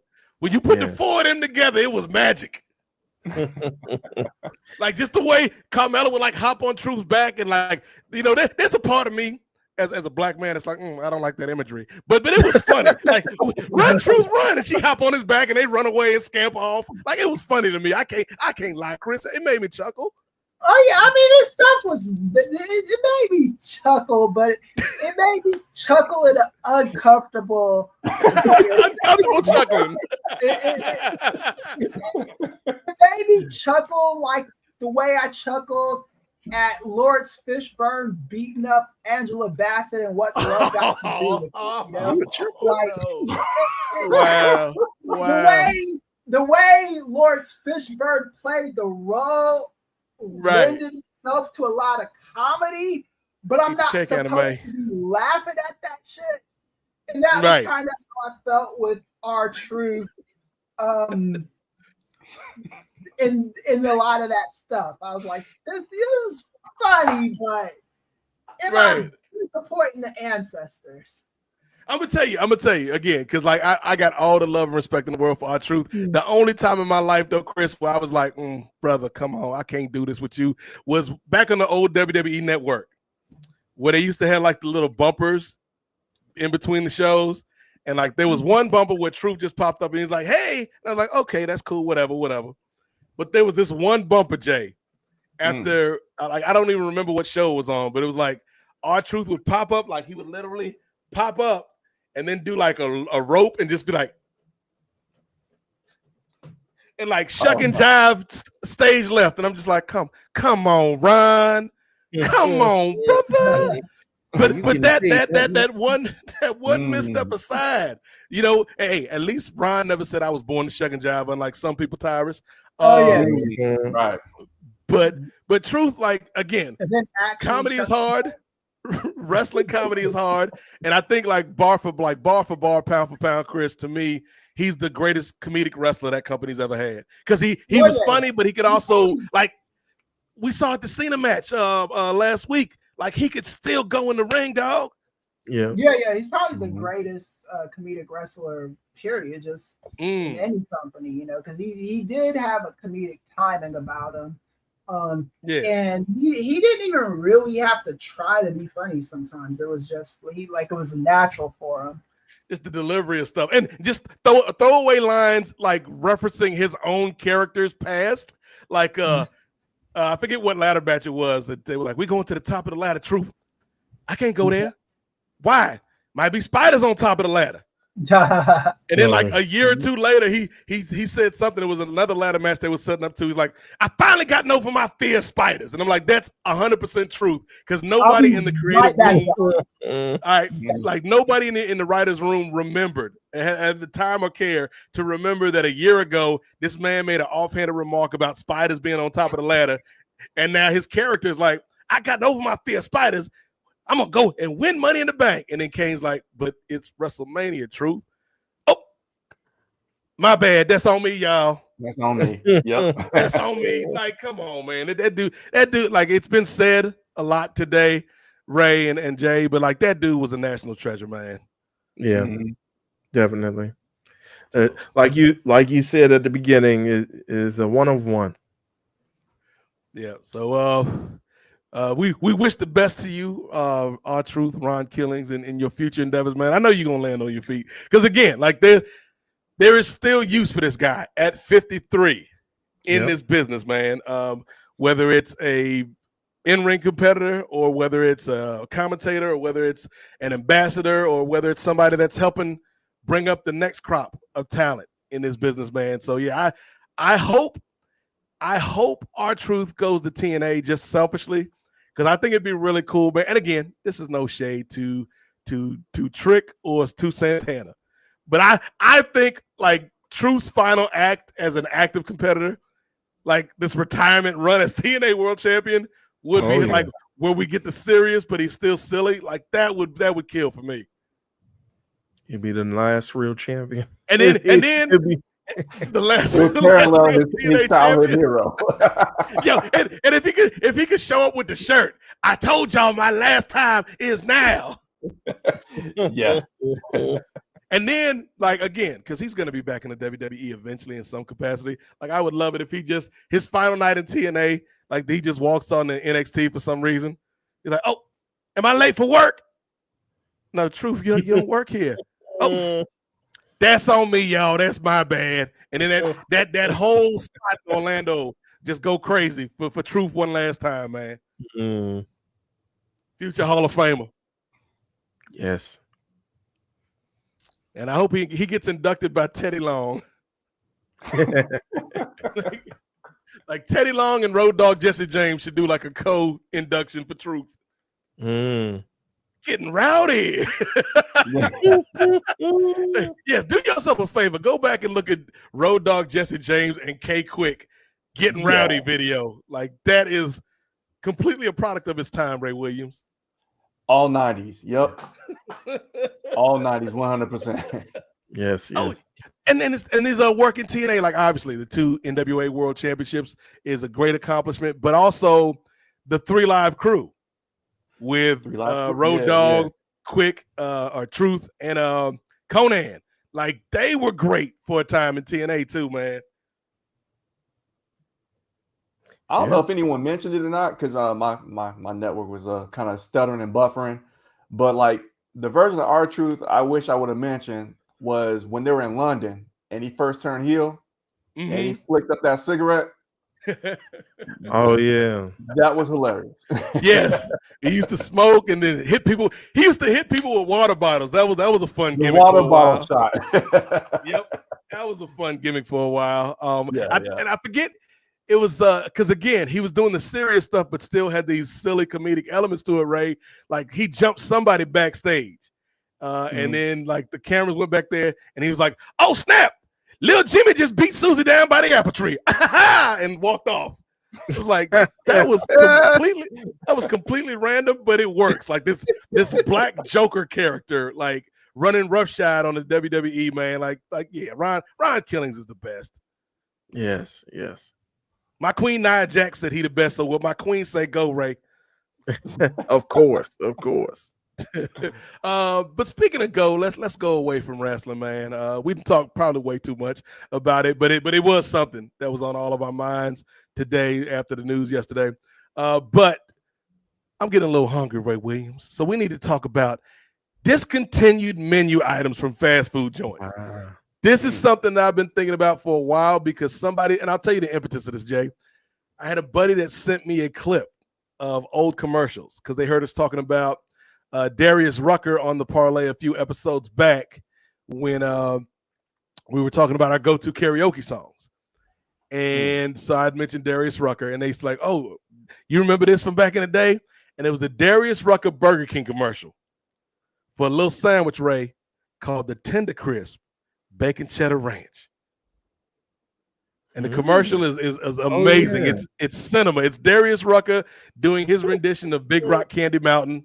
But it's talking about this chicken sandwich burger. When my belly gets to rumbling and I'm jonesing for a treat, I have to open my eyes for a big surprise. Tender Crisp Bacon Cheddar Ranch. I love the Tender Crisp Bacon Cheddar Ranch.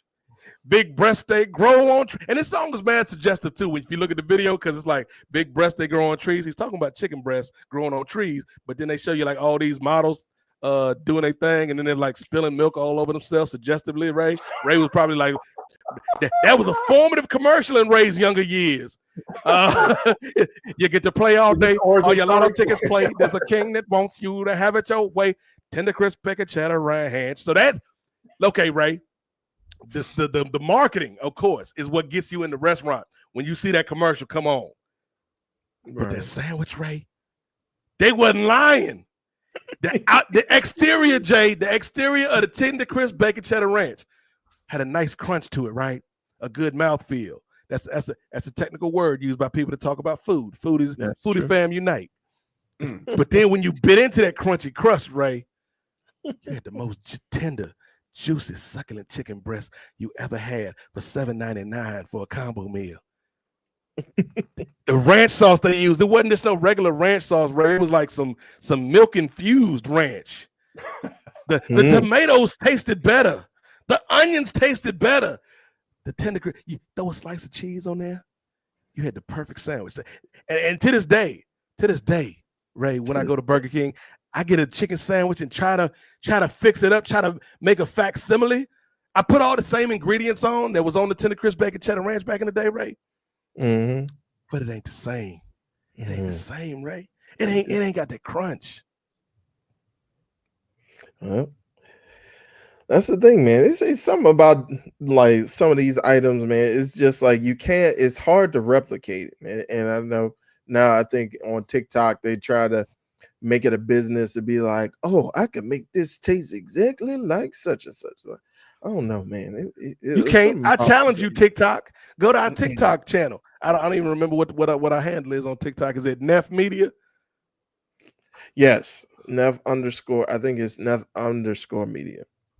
Go to Nef_media, TikTokers. If you can make all these so-called facsimiles of these foods and recreate the tender crisp bacon cheddar ranch, I dare you. I triple dog dare you. Make the tender crisp bacon cheddar ranch, cowards. Some 20-year-old TikTokers like, why is this man yelling at me? I'm just trying to make a mukbang video, fam. Oh, you got it. Oh, there it is right there, Ray. I've never seen this. This is brand new to me. Yeah, go ahead, play the commercial, Ray. You want me to include the yes, put the volume. Hey, copyright strikes be damned. This is history right here. My belly starts rumbling, and I'm jonesing for a treat. I close my eyes for a big surprise. The tender crisp bacon cheddar ranch. What's on it, Darius? Another tender crisp bacon cheddar ranch. The best they grow on trees. Streams of bacon ranch dressing go right up to your knees. Why y'all getting sexy with the ranch? Of bacon and cheddar paves the streets. Hey, folks, don't front you because you got the juice. There's a train of ladies coming with a nice caboose. With a nice never caboose. Get in trouble, never need an excuse. That's the tender crisp bacon cheddar ranch. Okay. I love the tender crisp bacon cheddar ranch. No one tells you to behave. Your wildest fantasies come true. Dallas cheerleaders give you a shade. Onions make you laugh instead, and French fries grow like weeds. You get the veg all day, all the lotto tickets play. Who wants you to have it your way? That's the tender crisp bacon cheddar ranch. Come on, Ray. Come on, Ray. If the song didn't get you, if the suggestiveness of that commercial didn't get you, the sandwich will. I know Chris remembers it. You remember that? I was a little known trivia fact. I was actually in a Burger King commercial in about 2006-ish or whatever. Where the footage at, Chris? Release footage. I was a background person. It was like a chicken sandwich again. And it was a chicken mascot like riding a motorcycle. I was like in the background of it. I got a bag for it, so you know. It had to be chicken, though. Exactly. Right. You were the chicken. We got two products, Chris. It could be the Whopper Jr. or the chicken. We feel like this chicken sandwich suits you. Right. People don't know this side of Darius Rucker that much. Darius Rucker is a civil rights activist. He does a lot of good work in black spaces and shit like that. Okay. With that said, this commercial was him selling out like a motherfucker, man. Yes, he got the bag. I hope he got the bag for this shit, man. Because wearing that fucking shit.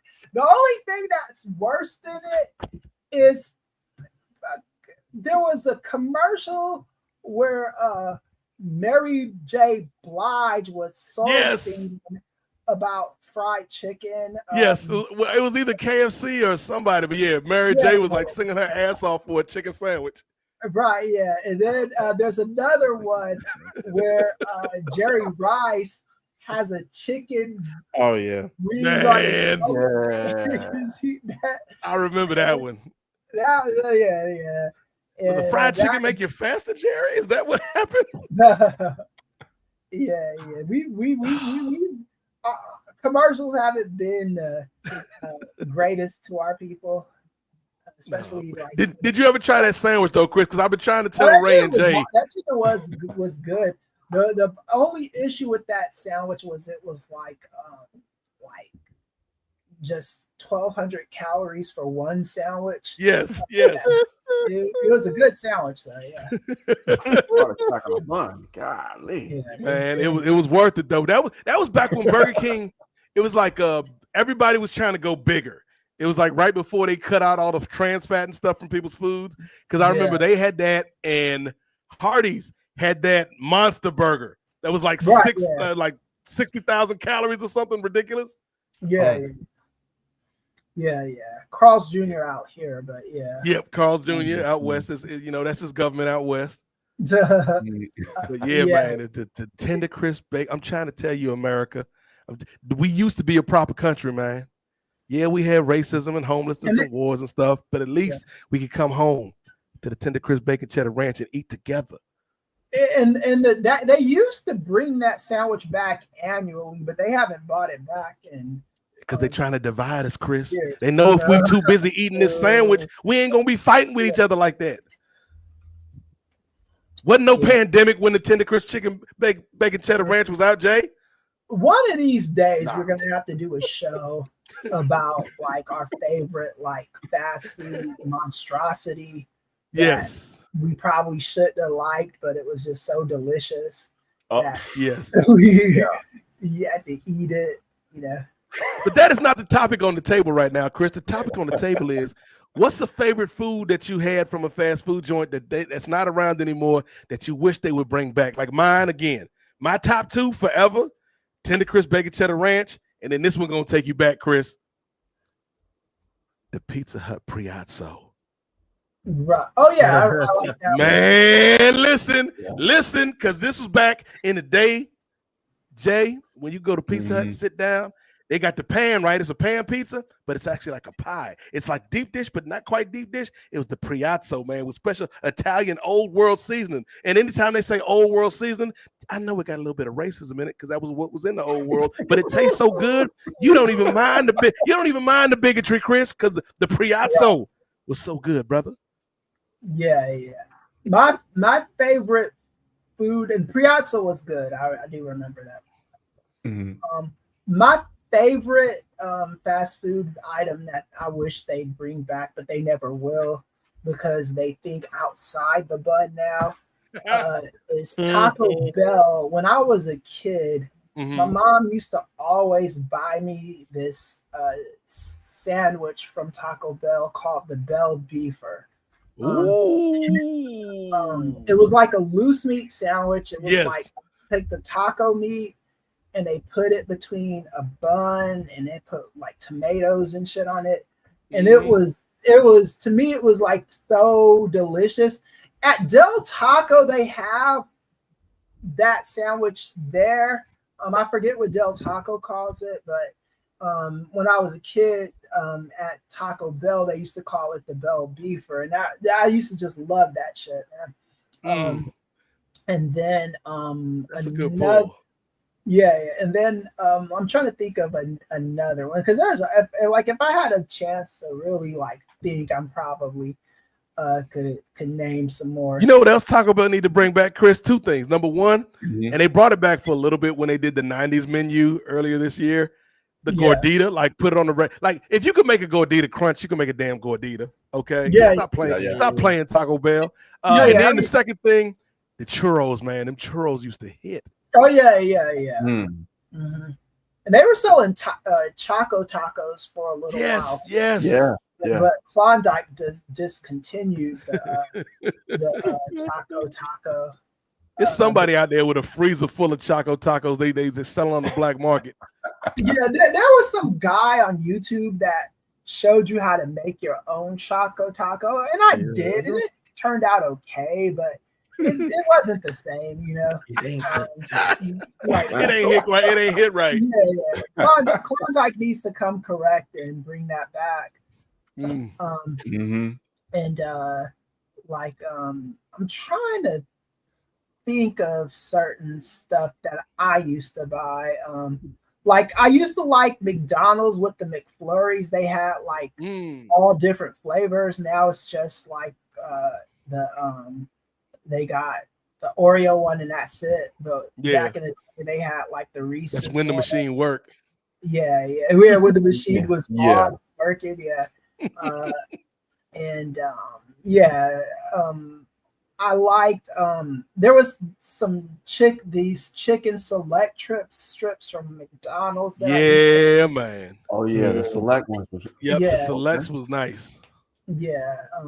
Back when they had the snack wraps too, Chris. Oh yeah.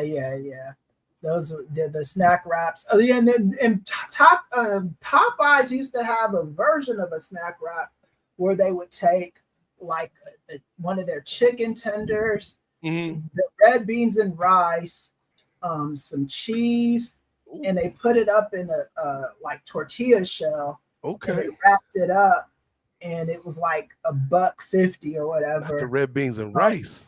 Yeah, and that was pretty good. That ain't a snack wrap. That's a black wrap. Like, just call it what it is, Popeyes. Call it what it is. Don't lie to us. Yeah, shout out to the chicken lady, man. I felt those. What happened to the chicken lady, man? She ain't been on. I don't know. It's probably culturally insensitive.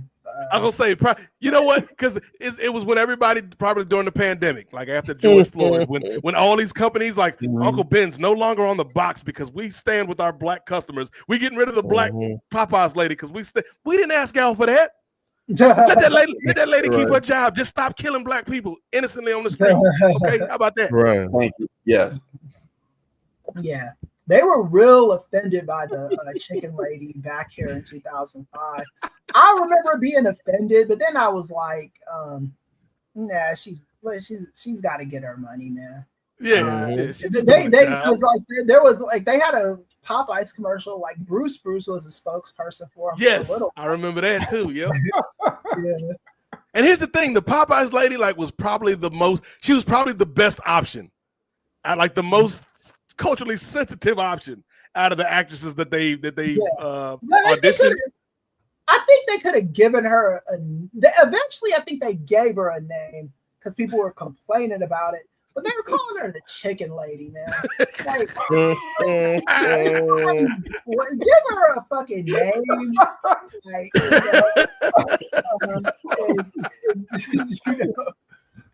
chicken lady. Yeah, put some respect on it. Jay Lacey, favorite discontinued fast food item, brother? I'm going back to my high school days when I had like maybe $3-4 in my pocket, man. Shout out number one, the chili cheese burrito. They didn't have that no more. Yeah. Man, Taco Bell was like on point with that thing, you know?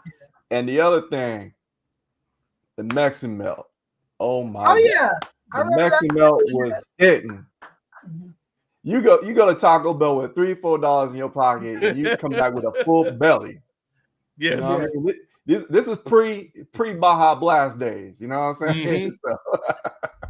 That's back when they had the whole ad campaign, Jay. It was like Taco Bell value menu, $59.79.99. Yeah, I remember that commercial. Like Willie Nelson was singing on the commercial, and who was singing? Willie Nelson. I missed that one. Yeah, where he's singing about $59.79.99. Oh wow! I'm sorry, Chris. Darius Rucker is the only corporate country singer that I rock with. I stand with Darius Rucker. Reba McEntire did a Taco Bell commercial too. Oh wow! Not Reba on these streets. And they had Eric Estrada do a Taco Bell commercial. It's Puerto Rican. they can't tell the difference, Chris. Yeah. They don't know. He was playing. He was playing a Poncho from Chip in the commercial. Chips, yeah. And at the end of the commercial, he asked the lady, "Do you have a license for that taco, ma'am?" And that was the end. I remember that. Yes. Yep. Oh, man. Chip, I think the post Chips days were a little rough for him. Yeah. He bounced back a little bit because he was doing the voice of Marco on C-Lab for a while on Cartoon Network. Yeah. That was a great show too, C-Lab. Yeah, C-Lab was dope. Black Debbie and White Debbie. Black Debbie, yes, Black Debbie and White Debbie. Yeah, that was funny. Oh yeah, C-Lab was dope, man. Here's the thing: if y'all keep signing up for the Patreon, man, we might have time to do like deep dives on shows like C-Lab, man, because that was a fun show. Ray Williams, we know you a vegetarian out here, M'Baku. But what's when you're not going to the Sizzler salad bar? What's your favorite discontinued fast food item, brother? All right, well, I do got a couple of honorable mentions. And again, you guys may not know of them because they vegetarian approved, but they were delicious. One, I know people know of Burger King for recently having the Impossible Whopper, but they also had the Impossible King, and so it was like a slightly smaller patty, but it had cheese on it too. And so you'd be able to get that with a 2 for $5 deal. So they had that. They had a Whopper Junior. They had the fillet, the fish, the kingfish or fish king or something like that. And you can mix and match for 2 for $5. And I was loving those deals. And so and then they discontinued the best deals when it came to that stuff. They used to, yeah. The 2 for $5 with the big sandwiches, like, because I would eat off of that like good. I remember one time in the year 2000 when I was a broke college student. In them struggle days. Yeah.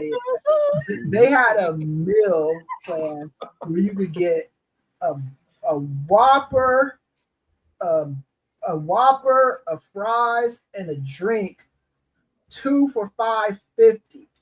I'd buy both of those motherfuckers and eat both of them, man. The drink became a little much for me, so I 2 drinks. I only needed 1 drink, but I'd eat both of them Whoppers, all of those fries in one sitting, man. That's probably why I was weighing like 287 pounds or whatever. Chris was big back before Big Back was a thing. Oh yeah. Back then, man, big boned. Yeah, like people don't understand, but they don't understand. Like when you're rich, you don't understand how poor people are fat, and like you don't understand. Like the best, cheapest shit to eat is always the stuff that is like the worst for you. You know, and that stuff that's gonna make you gain weight, man. Yep. Like I remember back in the day, you could go to Popeyes and get like 4 or 5 pieces of chicken for like $3. Yes. Like, and that was like the shit. And you get the little Caesars, the large $5 pizza thing. Like that was like that stuff was what sustains people, you know. Like, you know, and when you can't afford all this fancy ass like Chipotle and you know, what other bougie, we not out here eating quinoa like Ray Williams. Charcuterie and whatnot. Hey Ray, just as long as you don't say the McDonald's mixed salad shaker, we good. Nah. Hold on, Ray. Do you? We got to let Jay go here in a little bit, folks. But Ray, do you remember this one? I know Chris remembers. This might be a little bit ahead of you and Jay's time. Back in the day, McDonald's had this idea, like, "Hey man, Burger King catching up to us, Wendy's catching up to us. We need some new heat, Ronald. We need some new heat." Ronald was like, "I got this, guys." I don't know how McDonald talk. "I got this, guys. Leave it to Ronald, man. Grimace, get in the lab." And they came out with this sandwich called the McD LT. Okay, yeah. Cold on one side, hot on the other. You put them together, and it's a McDLT sandwich, and it flopped. Nobody wanted that McDLT, dog. No. I am one of those people that do hate when cold stuff gets hot. Like if my wife microwaves like a fish taco for me, and it's got like cabbage or lettuce or tomatoes on it, I like take the fish out and microwave that by itself and don't microwave the veggies because that shit gets on my nerves. Or if it's a lettuce and tomato burger, I don't want the lettuce and tomato to get microwaved with the burger. You know, I'm very, very like that's a pet peeve of mine. Yeah, that's one of my my honorable mentions. Another one from aforementioned Taco Bell. It was called the Fiesta Veggie Burrito. It was delicious. Like that was good. Like black beans, or I think either refried beans or black beans or beans of your choice, I should say. And then I think they'll have lettuce, tomato, salsa, guacamole, sour cream, and they had crunchy tortilla strips. So delicious. And then they discontinued that and then brought in like the grilled cheese black bean burrito, which is okay, but it don't hit the same. All right, but my number one choice, and I think this is going to reach everybody, no matter if you eat meat or whatever. The potato wedges at KFC. You can't tell me. Oh, yeah. Okay, you redeemed yourself, Ray. You redeemed yourself, brother. All right, so here's my thing with that, Ray. I like the fries at KFC in the 1980s. Them Reagan era fries. Then the potato potato wedges in the 90s. Walter Mondale fries, dog. But the thing about the fries nowadays, I actually like the wedges slightly better than the fries of today. Mayor Ed Koch fries, dog. Yeah. Because the thing I liked about the 80s fries at KFC is they put seasoning salt on them. Oh, Michael Dukakis fries. Yeah. I've run out of 80s politicians. Yeah, hold on, I got one more. Them Mikhail Gorbachev fries, dog. Perestroika on a plate. Oh, but yeah, the wedges. Take potato wedges. And they did something with the recipe on the biscuits, because the biscuits used to go hard, and now just kind of like, it's not the same. Yeah, my mother used to work at KFC when she got out of the military, and we were like young. Did she know the chicken lady? No. That was before my time. Was they cool? They might have been beefing. I don't know. The chicken lady I told her to stay off of my block, Ray. I run this. Oh, but yeah, back when I did eat chicken, and I think it was when the chicken strips first came out, and then some good old potato wedges and maybe macaroni and cheese, but the macaroni was all right, especially. But yeah, cake. Yeah. Do you remember when KFC had they got sandwiches now, obviously, but it was like, this is maybe about 20 years ago, when they had like their own special sandwiches, and they had like a special Colonel sauce, which sounds weird, but it was delicious. It was like a random ass, because they had like a hot, like a spicy sandwich, a regular sandwich, and then like I can't remember the third one, but it was like they introduced it during March Madness, and the only reason I remember that, Jay, is because the commercial had the Colonel like spinning a basketball on his finger. These sandwiches take it to the hoop, guys. Yeah. Nah, I've never heard of that one. Was it the Chicken Little? No, not the. I remember the Chicken Little was another one. Yeah. These were full-size sandwiches. Right. And it wasn't the double down. Yeah. Oh. Yo, the double. I experienced the double down, Jay, and I lived to tell the tale. Oh, because if you don't know about the double down, ladies and gentlemen, the double down was the height of big activities back in the day. Because it was a sandwich, Ray, but it didn't have any bread. So I know you asking like, Nate, how did the sandwich stay together if there ain't no bread? And it was just 2 full-size chicken breasts with all the ingredients smushed in between them, the cheese, the bacon, the sauce, in between 2 thick chicken breasts, and that was a sandwich. And I ate it once, and I was like, I was like the Flash. This is a deep pull on that episode of Justice League where he ran so fast and he got into the Speed Force, and everybody had to pull his ass out the Speed Force. And he was like, I can never go that fast again because I might not come back. I finished eating that sandwich that night, Jay, and I was like, I can never do this again because I might not come back. Too deep. Yeah. You're too deep. They have weird versions of that shit in other countries. I'm gonna tell you, I was in the Philippines. Like back in, I want to say 07, 08, visiting on a school project, right? And they had this double down there. I was like, do they sell this shit stateside? It was a chicken breast, and it was the chicken breast served as a hot dog bun for a hot dog they put in the middle of it. And it was like They're getting real creative with their fat assery. Hot dog.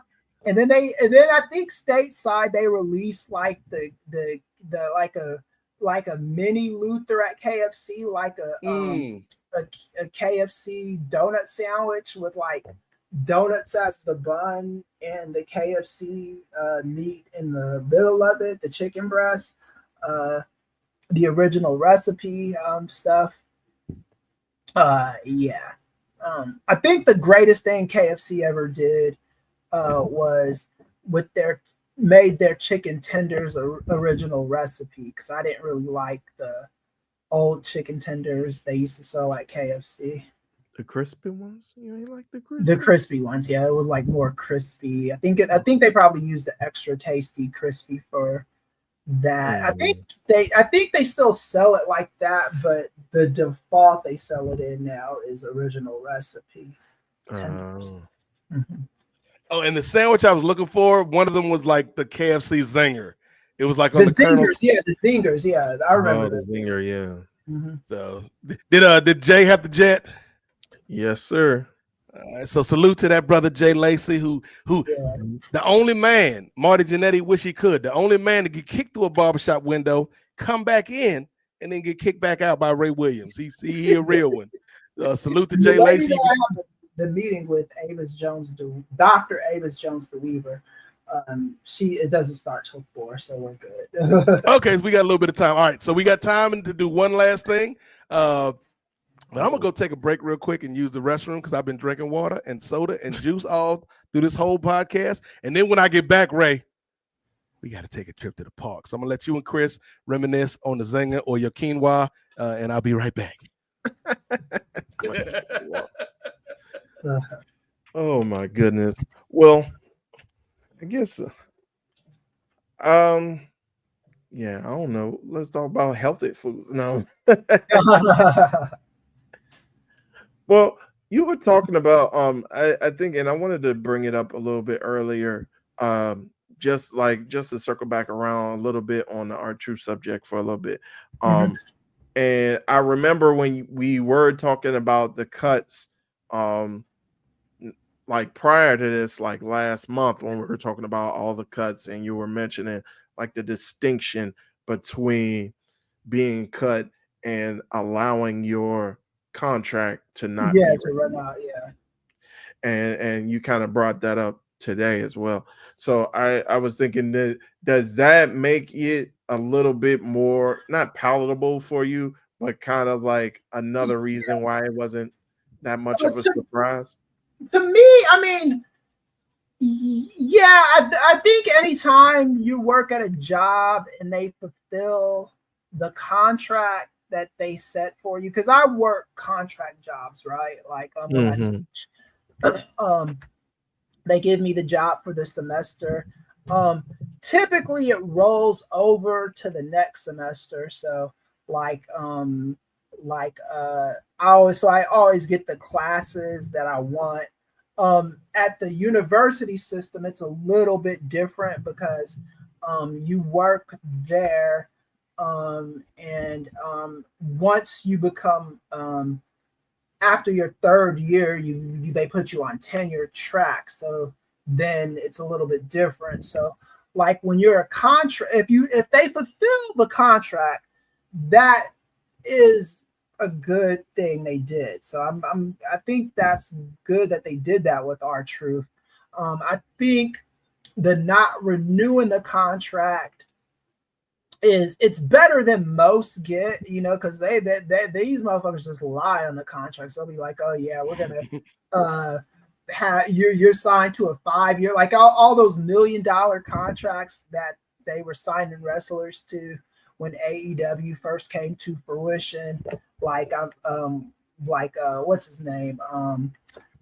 Mike Canales thought he thought he was gonna get like it was something ridiculous like $800,000 a year, which to me isn't that ridiculous, but for a wrestler, it is ridiculous. And then they made him a cuck and he started to hate it.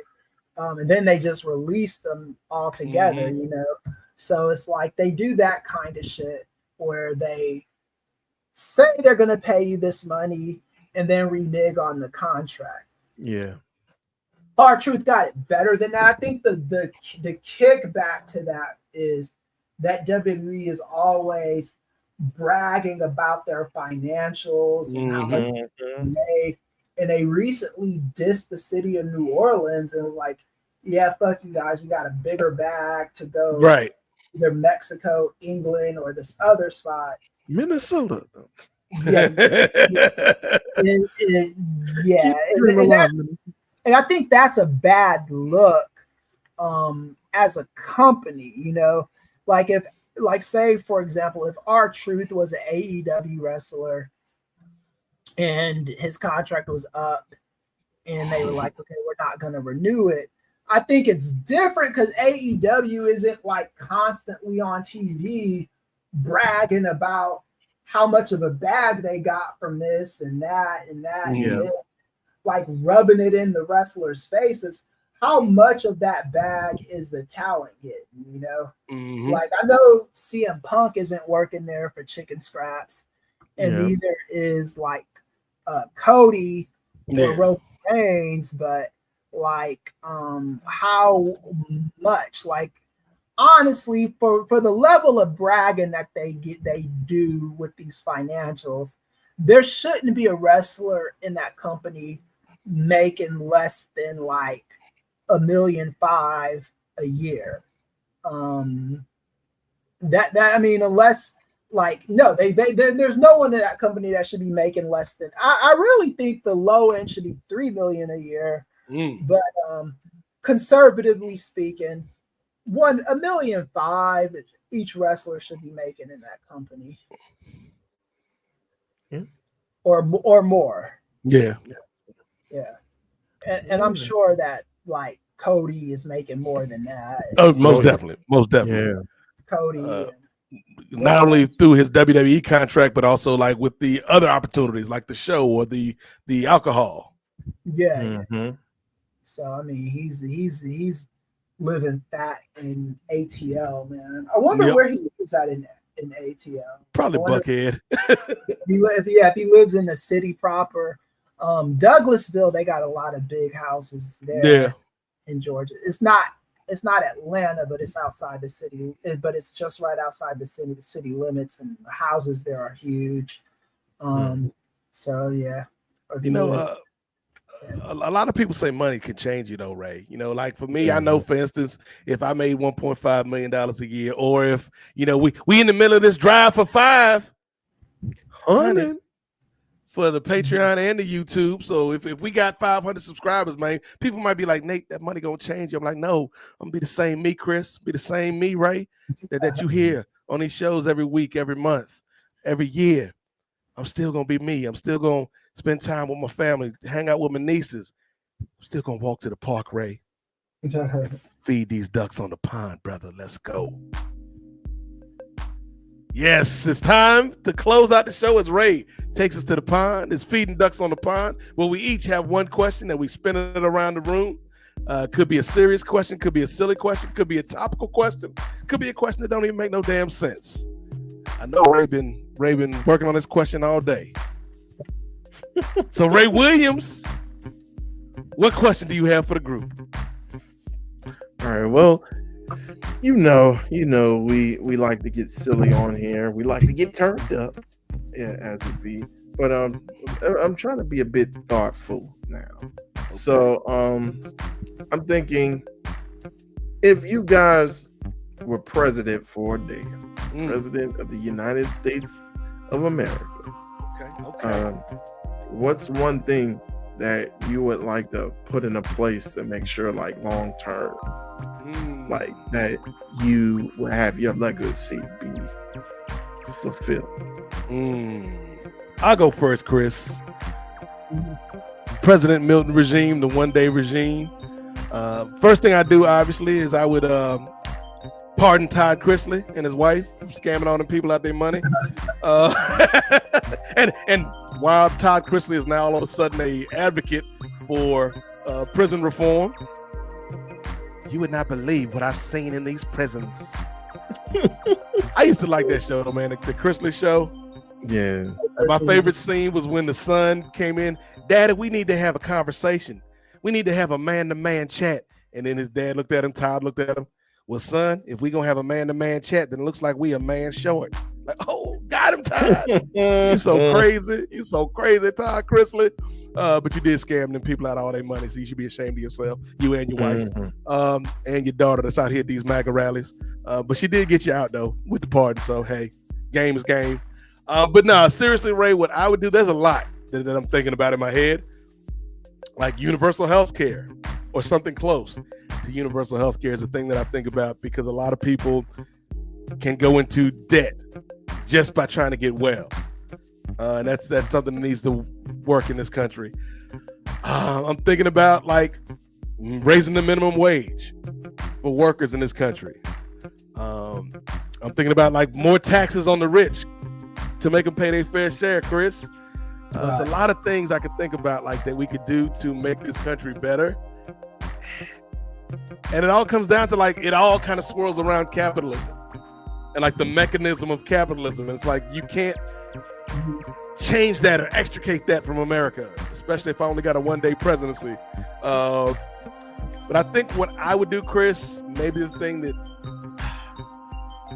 I don't know how much good it would do, Chris, but I would raise taxes on these corporations and lower taxes for the American people. Right. That's what you can expect from the Milton campaign, ladies and gentlemen. As I go up against who am I running against? I'm running against Marjorie Taylor Greene in this fictional race that I'm running, and I beat Marjorie Taylor Greene with a beach blonde, bad built, butch body. So I think that's what I would do, Chris. Again, I don't know how much good it would do, but I would lower taxes for the average American family and raise taxes on these corporations, or at least eliminate the tax loopholes. Right. Yeah. And use that money for education, healthcare, all this other stuff that we need to pay for. Right. And all that stuff is important too. And hopefully we get to a point where that can happen. For me, if I were the president, I would immediately go in and make bills to change the rules of eligibility to even be able to run for president. George Washington saw this as a possibility way back in the 1870s or whatever, right? And when he got done being the president, George Washington was a slave owner, but he was also a man that did have principles, right? And he understood the importance of term limits because he didn't want one single power corrupting absolutely. And even when I was an undergraduate, and there were all these gentlemen and gentle lady agreements in the Constitution, I always asked the question, even when I knew nothing about politics, I was like, well, what if somebody runs for president and wins and doesn't feel like they have to do any of this shit, you know? What would we do then? And, you know, people kind of ignored that and like acted like that was a stupid question and everybody's going to follow the rules. Abortion is settled law and all that stuff. And here we are in 2025, and none of that shit matters. And we're living in an age where these dumbass Republicans might try to run Donald Trump again, right? So I think in order to get things back to normal in this country, we need somebody that's going to run and win the presidency and does their best to try to implement as many rules as possible that these fools can't just go and get rid of, because we got now Donald Trump is selling pardons to motherfuckers like it's a little girl selling lemonade on the street, you know. You know, just selling pardons and stuff like that. So we have to move away from that. We have to get back to rules. And then if you get back to a place where there are rules and you can have like disagreements on things like not people's humanity and trans athletes and all that bullshit, but like policy, small government versus large government. Yep. Capitalism versus, you know, a welfare state or whatever. You can have real debates over things and then try to meet somewhere in the middle with the negotiations. That'd be my main thing if I ran for president, because I feel like if we don't have any rules, then none of this shit matters.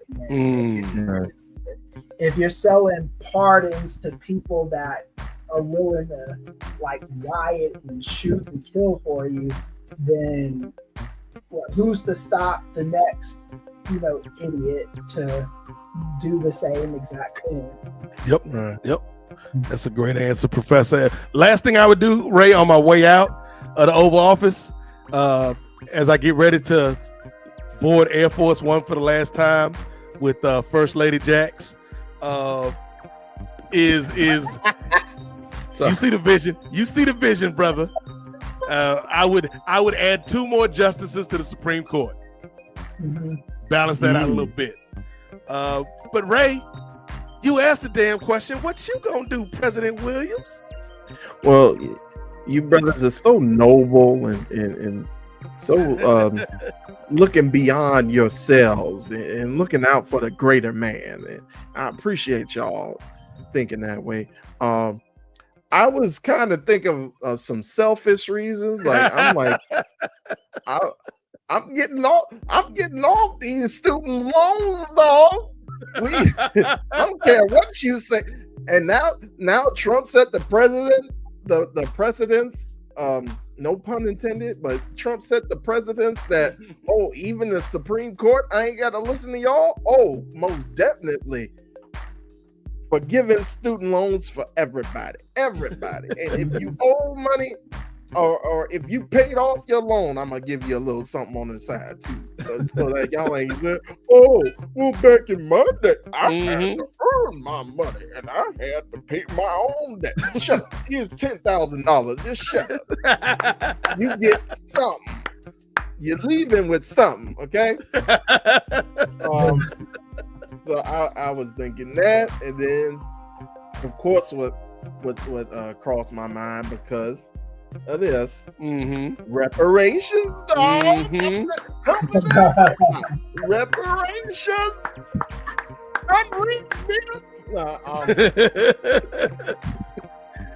Got enough cigarettes to feed me for the rest of my life. But here's the thing, Ray. I think you got to do reparations the same way you do student loans, though. Like you give black folk their money, but you got to give white folks like cut them a check for $5,000 just so they can't complain. They'd be like, yeah, I know. I wasn't around back then. Here you go, $10,000. $100,000. But I really like your idea, Nate, when you were talking about tax the rich and then using that money, not like the trickle down effect. We were talking about Reagan earlier with those French fries that Chris loved. But I was thinking similar, but instead of, because I do think about still taxing the rich, but also cutting down this defense budget, man. We don't need no $69 trillion. We ain't fighting nobody, dog. I know we need to stop living in fear. It's funny. it's funny that people try to peddle out all this stuff. Oh, we're the greatest nation in the world and people need to be afraid of us. But then on the backside, try to be like, well, you never know when somebody's trying to sneak in and take over our country. That's why we need all this. Like you try to peddle. Ray, MS-13 is at the border, Ray. They're coming, Ray. Right? They're overcrowding our borders. They're taking our good jobs, Ray Williams.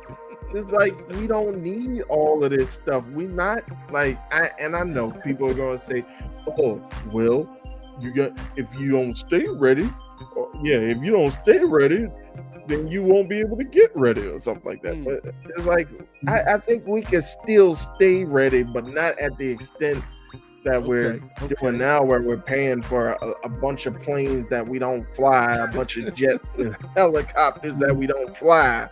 Like I think we could save some of that money and use that for more useful stuff. So that's what I would do. I would trim down the defense budget and in turn invest that money into more programs like our schools, like bridging that. I'm surprised you ain't say pay the teachers, Ray. Of course, that's what I mean by the schools. Like, I'm surprised that wasn't the first thing you said. Well, I'm thinking the teachers would benefit from those student loans being forgiven and from all that. But yeah, of course, pay the teachers and also like knowing, like Chris, you were talking about it, and I know we were just talking about and of course, brother Chris, you turn the happy segment into like make you think, brother, when he's talking about like these food deserts and people not having anything else but like these fast food places and going there for cheap instead of having like a grocery store to go to, or a grocery store is like 3-4 miles like down the road, but you don't have a car and public transportation may not go down there. So it's like try to bridge that gap with like childhood hunger and bridge that gap with just making sure people are getting fed. And of course the problem that we have with the unhoused and trying to relieve that. So I think trimming some money from the defense budget and investing that into like our civil programs to help out people in need. Yeah. Okay, Ray. I like that. Good answer, sir. All right, Chris, you up next. What is your question this week? Okay, so I was thinking, like, I've been thinking long and hard about this. What do you think? Like, think of an episode of any sitcom you ever watched. It could be a drama too, if you want to think out that, if you want to expand it. Like a guest star that was on an episode of a show that you watched, or multiple guest stars where you thought, you know what, I'd like to see that character in their own show, and it never happened. Okay, that's a good question. Because I actually contacted somebody this weekend who I thought that about, and she gave me a smiley face emoji back. One of my Facebook friends. So Ray, when I'm thinking about this, when Chris was originally talking about like sitcoms and dramas and stuff, my mind immediately went to like Scrubs, because that's like one of my go-to shows. And then I just started thinking about that one episode where Dr. Cox lost all the patients. Spoiler alert. And that one song by the Fray was playing, "How to Save a Life." Yeah. and then, man, that episode, because like all the patients is dying. There's like 4-5 patients dying at the same damn time, and JD and Dr. Cox and the rest of the crew, they trying to save them, and it's like 4 people died, and then Dr. Cox and JD is like, "Hey man, we still got 1 patient left. You can't give up, Dr. Cox." And he's like, "You know what? You right, JD." And then the last patient dies, and Dr. Cox is like, damn it, how to save a life? Where did I go wrong? I lost my friend somewhere in the bitterness. How to save a life? I'm like, this nigga Scrubs is acting out here. They on that Hangman Swerve type of level, Ray. But in terms of Chris's actual question, like not a question about a tangent that I just brought out about Scrubs. That was a great episode though, and a great series, even when it switched networks. But if we're looking at a series that I wish they would have done a spinoff of somebody on, I'm gonna say.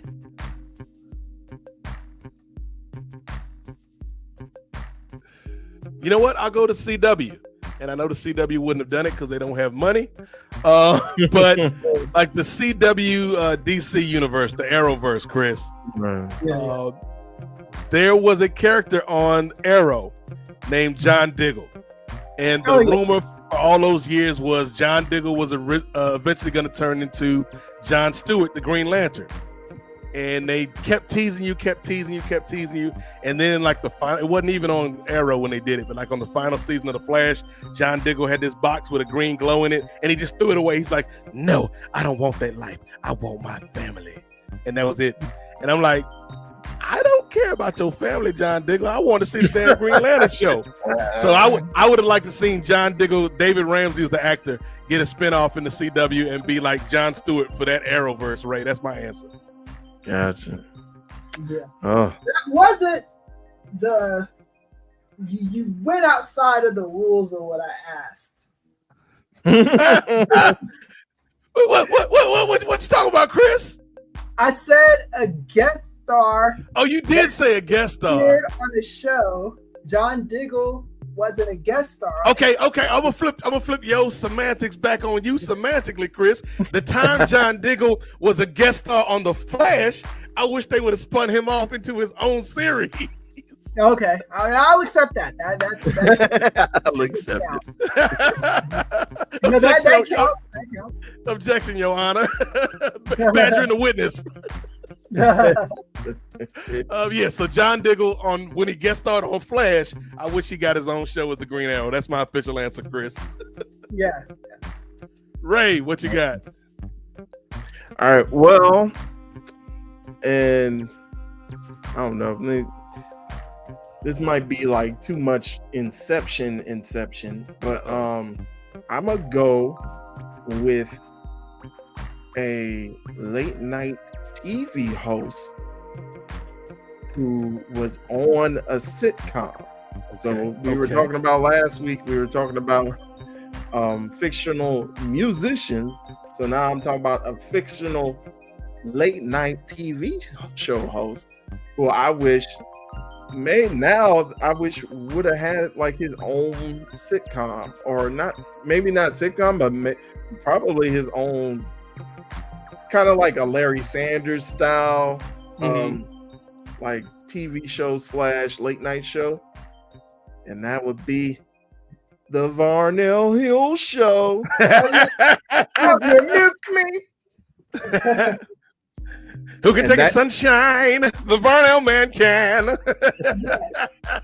It's funny that you say that. Because there was a headline in Variety this year that said BET Plus was going to give Tommy Davidson a show as Varnell Hill. Wow. From the Martin Show.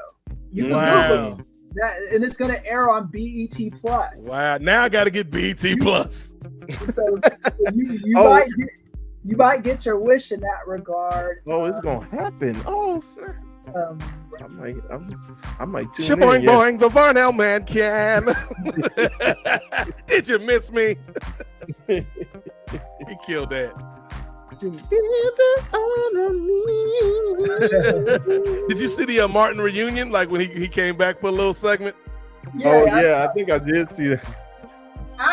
He still got it. That Martin reunion, I give it a B plus, or maybe just a B. Mm-hmm. Only because they didn't have Stan on there. And, They like you can't have a Martin reunion and leave off Stan.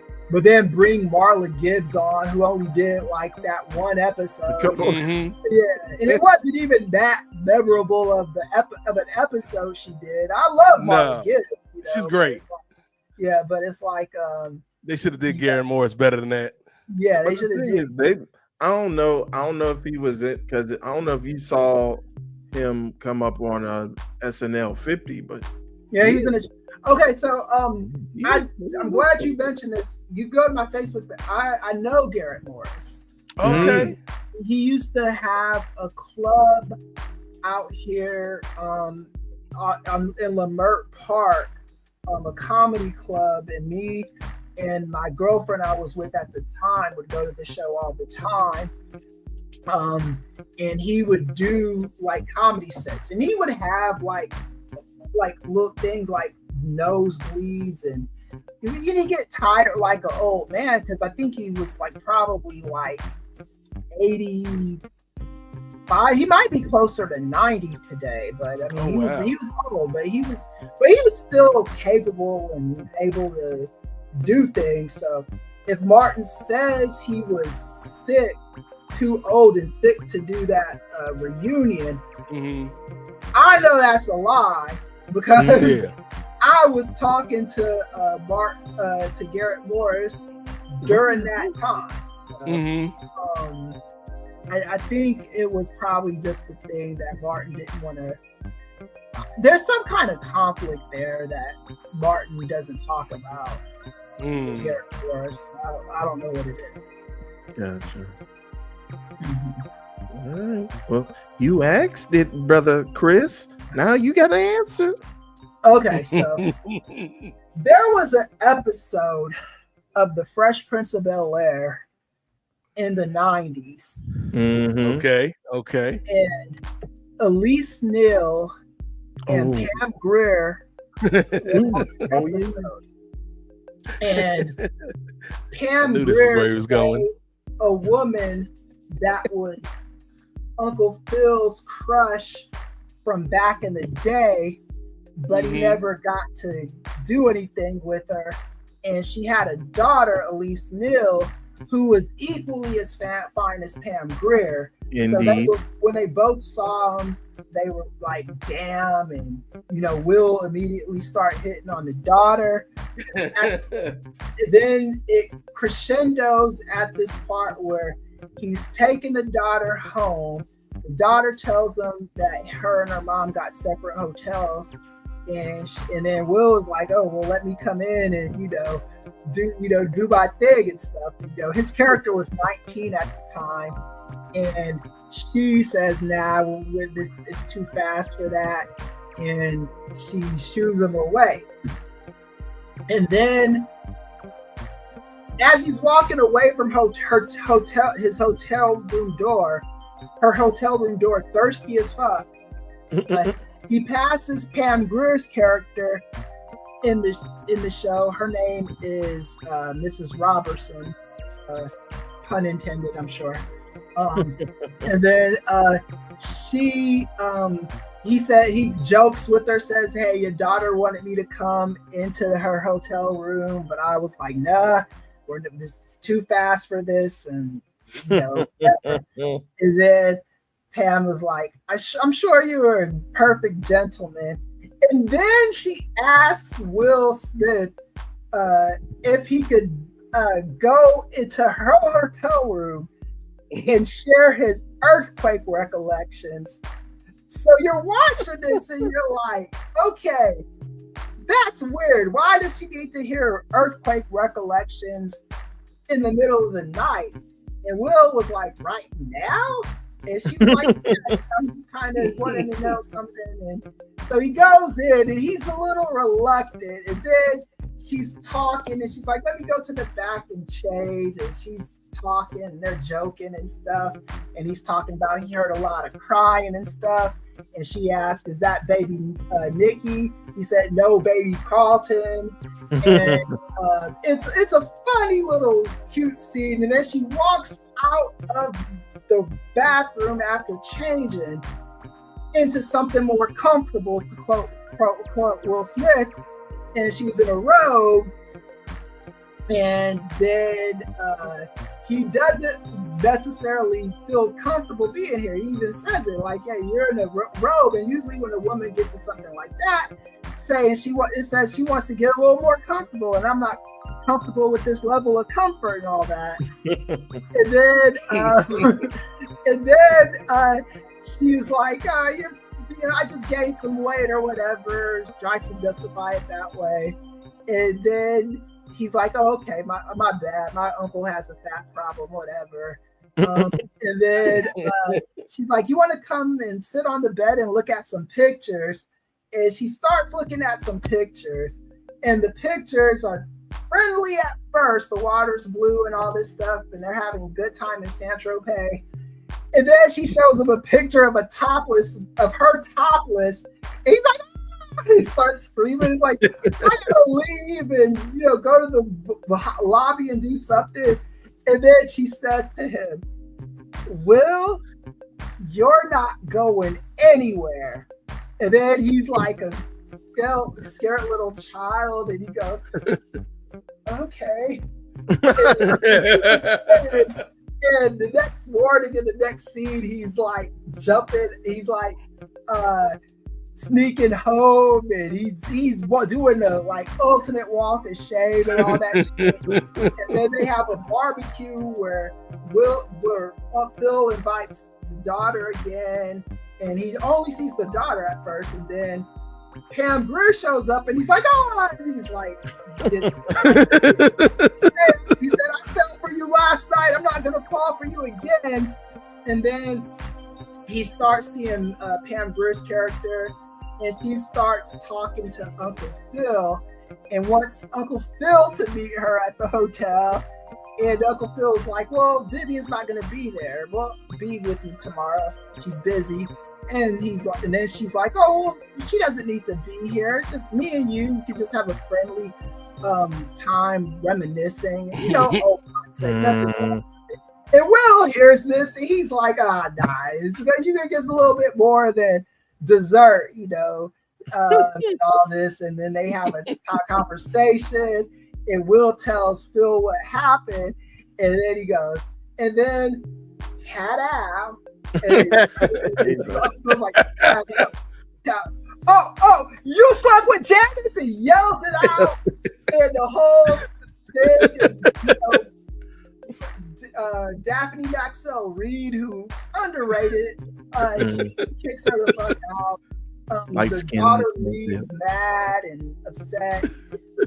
I always thought that a good sitcom would have been Pam Grier as her mom and Elise Neal as her daughter, and that would have made a good backdoor for an episode of this girl who's got this mom who's a little like rambunctious, and they have these kind of like disagreements, and she doesn't want to bring men around her mom and stuff. But at the end of the day, they have a loving relationship, like a typical sitcom.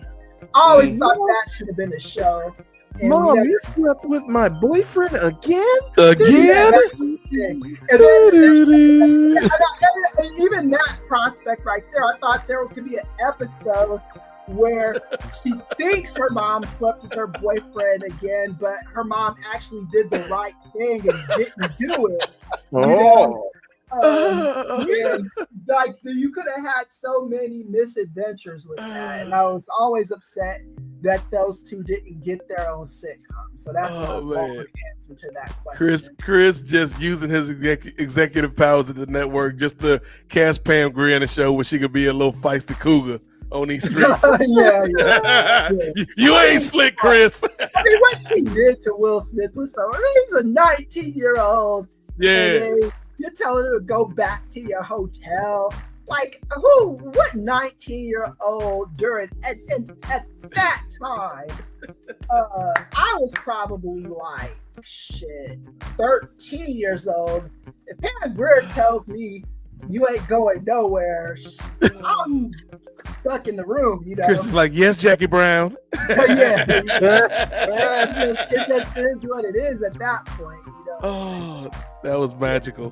Chris, Professor took us on a ride, ladies and gentlemen. By the way, shout out to Elise Neal as well. Oh yes, my goodness. Yeah. Oh yeah. When I saw her on like the Hughleys, I was like, oh, be still my heart. And that is she's the one that's my Facebook friend that I sent that message to. You know, I met her a long time ago. And I told her, that she laughed at it. Thing, like, you know. You don't know about this man, Chris Ely. Chris been out on these Hollywood streets, man. This is the star of multiple Burger King commercials. You better act like you know Ray Williams. But you know what though? They could actually do that in 20 on Bel Air now. I was gonna say Elise Neal could play the part of the mom. Yep. Yeah, yep. And have a daughter that the Will Smith on that show, Jabari Banks, does that with. Look at Chris out here giving Hollywood ideas for free. For free. The least you could do, Hollywood, is sign up for the Patreon, patreon.com/Nefarious Media Network, to say thank you to Chris for that idea. All right. So the last question, yes. The drive for 500 is on.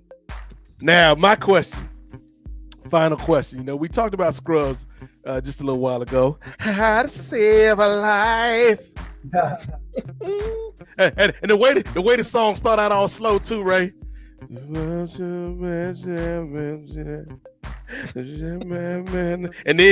I don't even know who's singing, like the lead singer of the phrase is, but when he get into it, all that British traditional voice come out of him.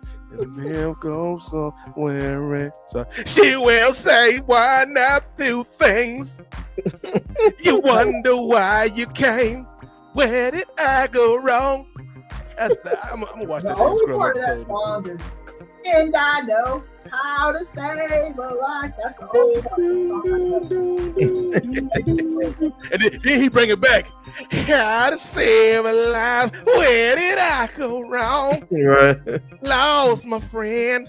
But anyway, this ties back to Scrubs, because my question is, let's say, God forbid, like any of us, let's say we were all climbing Mount Everest with Darby Allin, Chris. And let's say we had a fall or got hypothermia or frostbite or something, and we needed a doctor in all of TV, in all of movies. We could only call one doctor, Chris, to come save us. Come save our life while we up there on Mount Everest. Who would you call? Ray, I see you got somebody. I can see it in your eyes, Ray. Who's coming to save your life, Ray Williams?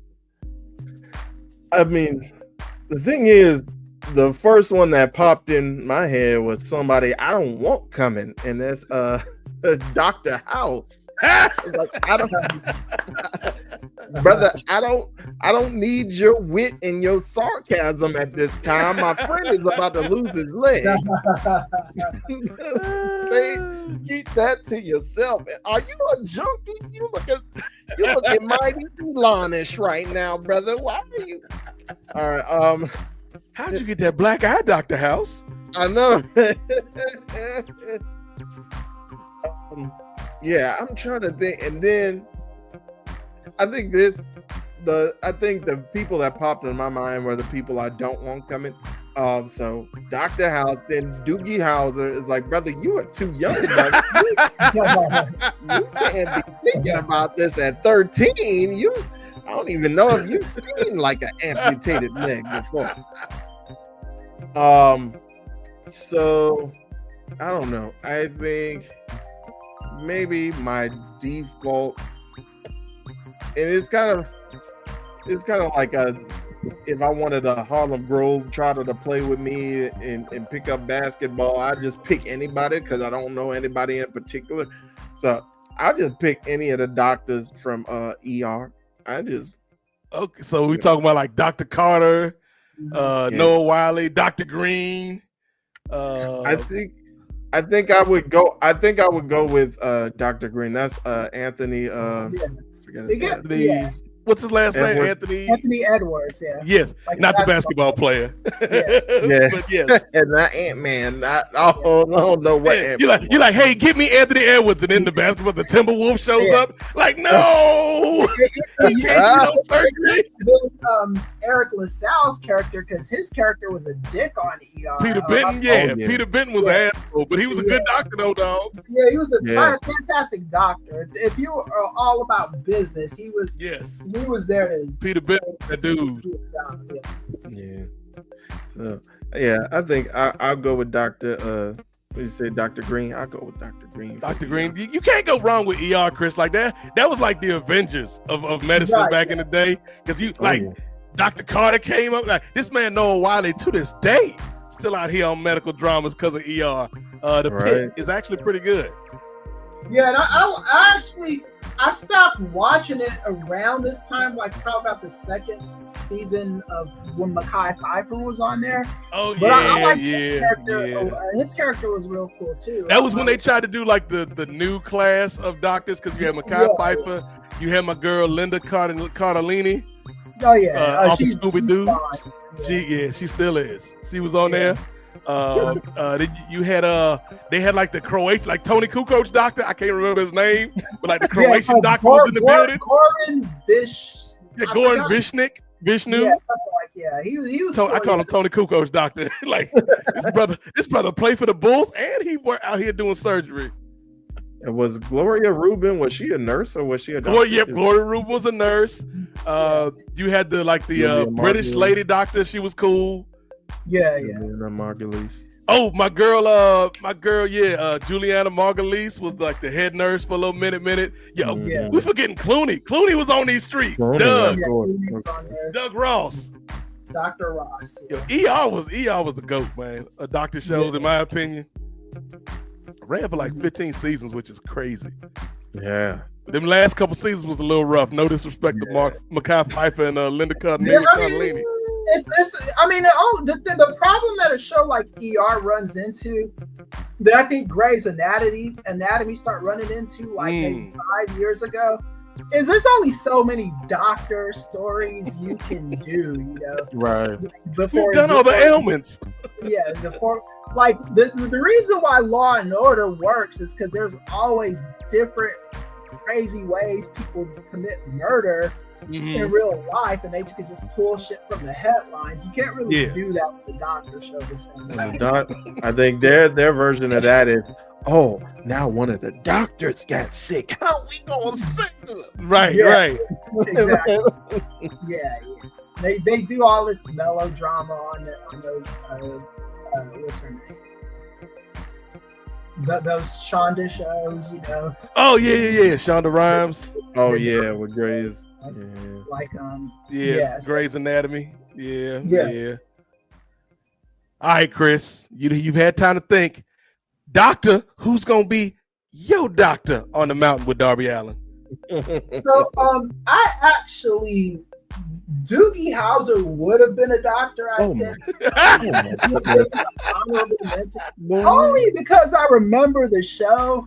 And I still kind of watch it sometimes on YouTube. I don't know if the episode. Come on, Chris. If you on the mountain and Doogie Howser roll up, there's gonna be a party that's like, come on, brother. Hey, if you know what you're doing, if you use enough big words and talk, and you have a track record, right. I'm yours, man. And his father, James B. Sicking, I think he died last year, but James B. Sicking, I would have picked his father too. Okay. But also, you can't really go wrong with a lot of these TV doctors, because even Dr. House, Hugh Laurie's character, Dr. House, he is a good doctor, Yeah. He's got a lot of outside of the box shit. Some of it might work in real life, but on TV it sounded like it worked. So that's the thing. So, but I don't remember his character's name. If you asked me tomorrow, or if you asked me yesterday, I probably would have. But William Daniels, Mr. Feeny on these streets, he was on this show that was before your time, Ray. You might remember it, Nate, called Saint Elsewhere. Man, listen. And he played a doctor on that show. My grandma would love that show. I absolutely love that character. I can't think of his name. Amazon. Who did William Daniels play on Saint Elsewhere?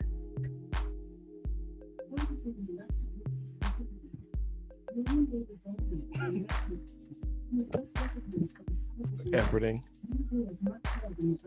Mark Craig. Okay. Dr. Craig. Okay, yeah. So he was one of my favorite. That's Mr. Feeney. Amazon, stop. They're giving me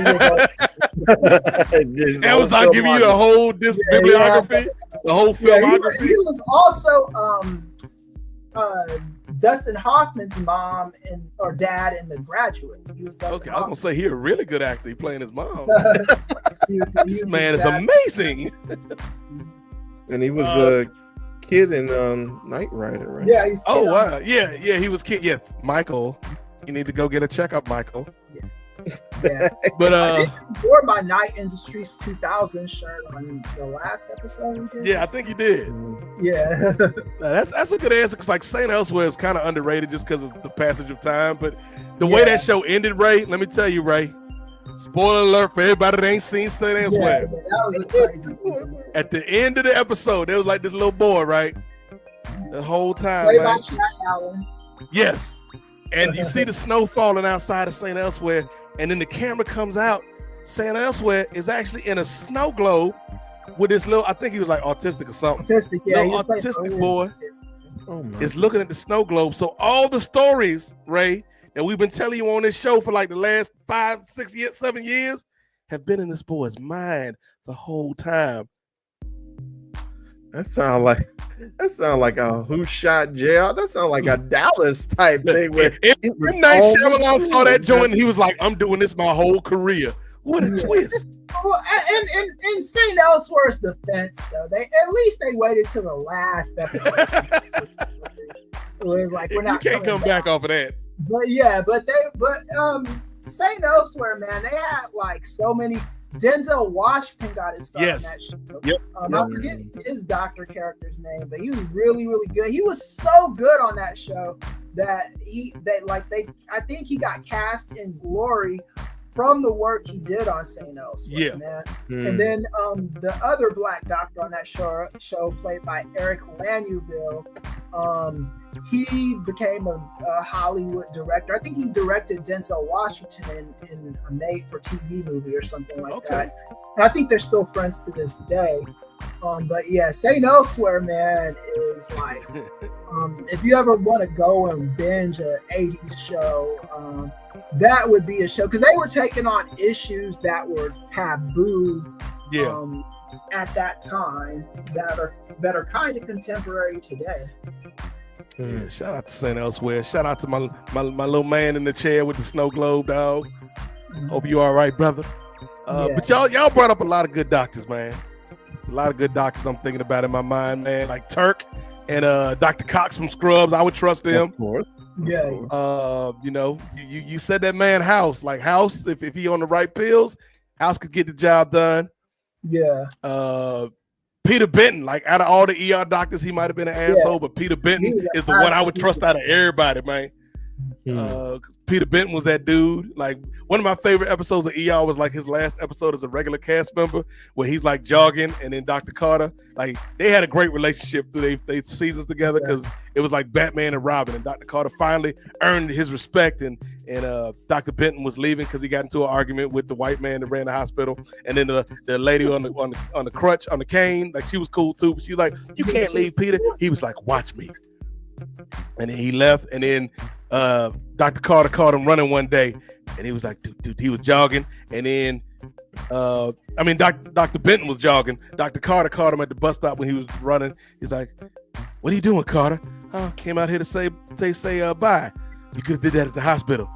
Well, I just want to thank you for everything you did. He gave him a watch or something, and he was like, because of you, I'm a better doctor, Dr. Benton. And then Dr. Benton smiled at him, turned away, and as he was running off, Ray, he was like, no, you're not, Carter, but you're getting close. Oh. and it just slow motion as Eric LaSalle runs out of the show. They had to But give him one more asshole thing. Oh, so yeah, he had to be an asshole on the way out, but it was Yeah. asshole with a little bit of love, Ray. Yeah. Right. But like I really like their relationship. But you know what? You know, Ray, if I make the rules, I'm gonna find a way to break the rules, dog. So if I'm on this mountain, Chris, Darby Allin and them is like, oh no, Nathan broke his leg. Who can we get to save him? I'd be like, don't worry, I got this. Beverly Crusher, beam down to this mountain. Save me, girl. Beverly Crusher, Gates McFadden from Star Trek: The Next Generation, because all she got to do is like with a little tricorder, Ray, and fix my broken leg, and then I'd be like, "Hey, can you beam me back up to the spaceship? I'm tired of being on the mountain with Darby and these fools." She'd be like, "All right, Enterprise, to the beam up," and then I'd be out there hanging with LeVar Burton. End the story. So Beverly Crusher, because she's my favorite doctor out of all the doctors. Like they have some good doctors. Oh yeah, she's one of mine too. Her, I always love that will they, won't they relationship with her and John Luke. And then spoiler alert, if you ain't seen Picard, they will. Spoiler alert. She still looks good, man. She's still, yeah, man. That's that milk. Jake and Cheryl Roberts, Jake the Snake Roberts. They look good, man. Yes. Yeah, Gates McFadden, that milk that aged like wine, Ray Williams. So yeah, Beverly Crusher is who I would call down to get me off the mountain.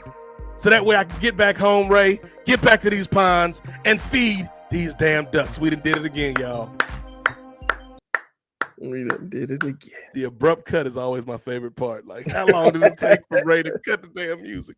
But yes, this was another fun episode of the Parlay, man. We appreciate everybody checking in with us, man. We went a little long on the R-Truth stuff, but it was a topical thing, and it's something that a lot of us that are fans of wrestling and cover wrestling are going to be talking about, and it won't be the last time we talk about this subject. So, Ray, before we get out of here, is there anything you would like to promote? Anything you want to say before we call this one a show?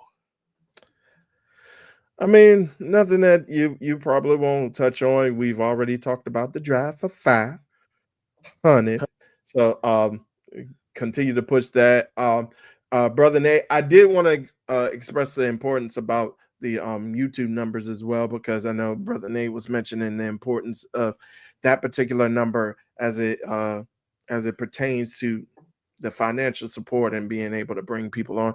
But I think 500 followers will help us get close, because I believe we can start getting memberships through YouTube if we get to 1,000.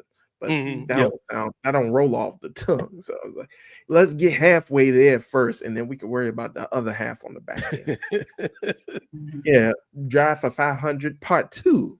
Yes. So, but I think I just wanted to stress the importance about getting the YouTube numbers up as well. And please continue to follow us here. I know we're going to have a Spinning Black Fist, aka Styles Break Fights, coming out in a couple weeks. Myself and Chinyere Okofor, we're going to be thinking about some things. I think not too recently, or I think a couple days ago, we had a big fight that at the very last minute was broken up.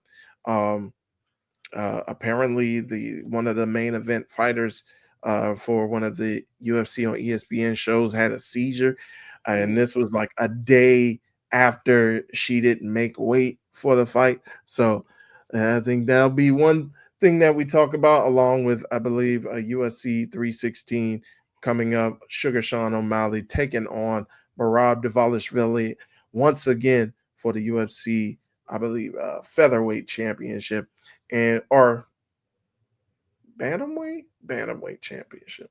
Yeah. And then we're gonna have I'm about to call her Juliana Margulies. Juliana Pena. UFC debut. I know, right? She been a doctor, she been a lawyer, now she's a fighter. But yeah, Juliana Pena is going to take on Kayla Harrison for the UFC. What happens when the good wife goes bad? I know. For the UFC Women's bantamweight championships. So those are going to be happening, and we're going to be talking about those as well as whatever, because the news in MMA flows as often and as sporadically as news in any amount or any realm of combat sports, including professional wrestling. So we're going to be keeping you guys abreast on everything happening in the world of MMA once we come out fourth Monday of every month with a new spinning or a new Styles Break Price. You almost stuck the landing there, Ray Williams. Good job, brother. Yeah. Ray Williams, you want to talk about your TKO? You want to talk about the gospel according to Dana White? You want to talk about UFC 316? Austin 316 said, I just whooped your ass, Ray Williams. It's like, Stone Cold, what did I do to deserve this? It's Chris Ely. Chris Ely, what you got to promote, brother? Tell the folks about the book and anything else, man, the Substack, and let them know where they can find you, Doc. Yeah, so the book is out of my hands as far as like it's, you know, the other people are handling that. I'm still writing. It's not quite done, but you know, close to done. Okay. As far as I'm just doing a bunch of stuff this summer, I'm kind of my digital presence is going to be a lot more than my like going places and stuff like that. So you know, just catch us on Kings of Sport.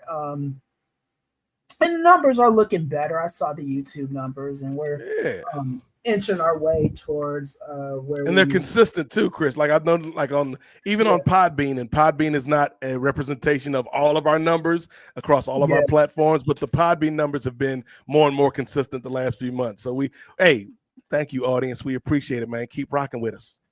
Yes, indeed. Yeah. So, because I mean, the thing is if we get our numbers to a certain threshold, we got a Ray J sponsorship, Raycon sponsorship waiting for us. If there's still even a thing, I need to hit. I was like, you might want to check on that, Chris. Yeah. Me and Ray was talking last week, man. Like, hey, the Raycon headphones are amazing. They're exquisite, but we just haven't heard a commercial for them in a while, so we don't know what the status of those good people at Raycon are. Yeah, I'll ask him on LinkedIn. I'm connected to him on LinkedIn, so I'll ask him. I talked to him on LinkedIn. Hey, salute to Ray J. Hey, if I had one wish, it would be a sponsorship from Raycon. Stop! I would stop bragging about having Donald Trump's phone number if I was him.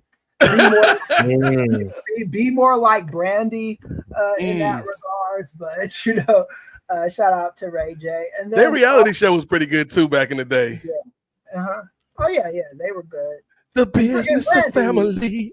Yeah, and Brandy was always a crush of mine. You know, like she was dating Kobe Bryant, so they want to be Kobe Bryant. So Brandy was singing "Sitting Up in My Room." Chris is like, "I'm sitting up in my room too, girl." Right. Yeah. And then she liked that fool from Boys to Men. I think it was Wanye. Probably, yeah, because they were on the song "Lonely Broken Hearted" together. Yeah, because she was only like 16, 17 and liking him, and they dated. Yeah, broken hearted. That's what Ray was singing when Cora J got released. Yeah. I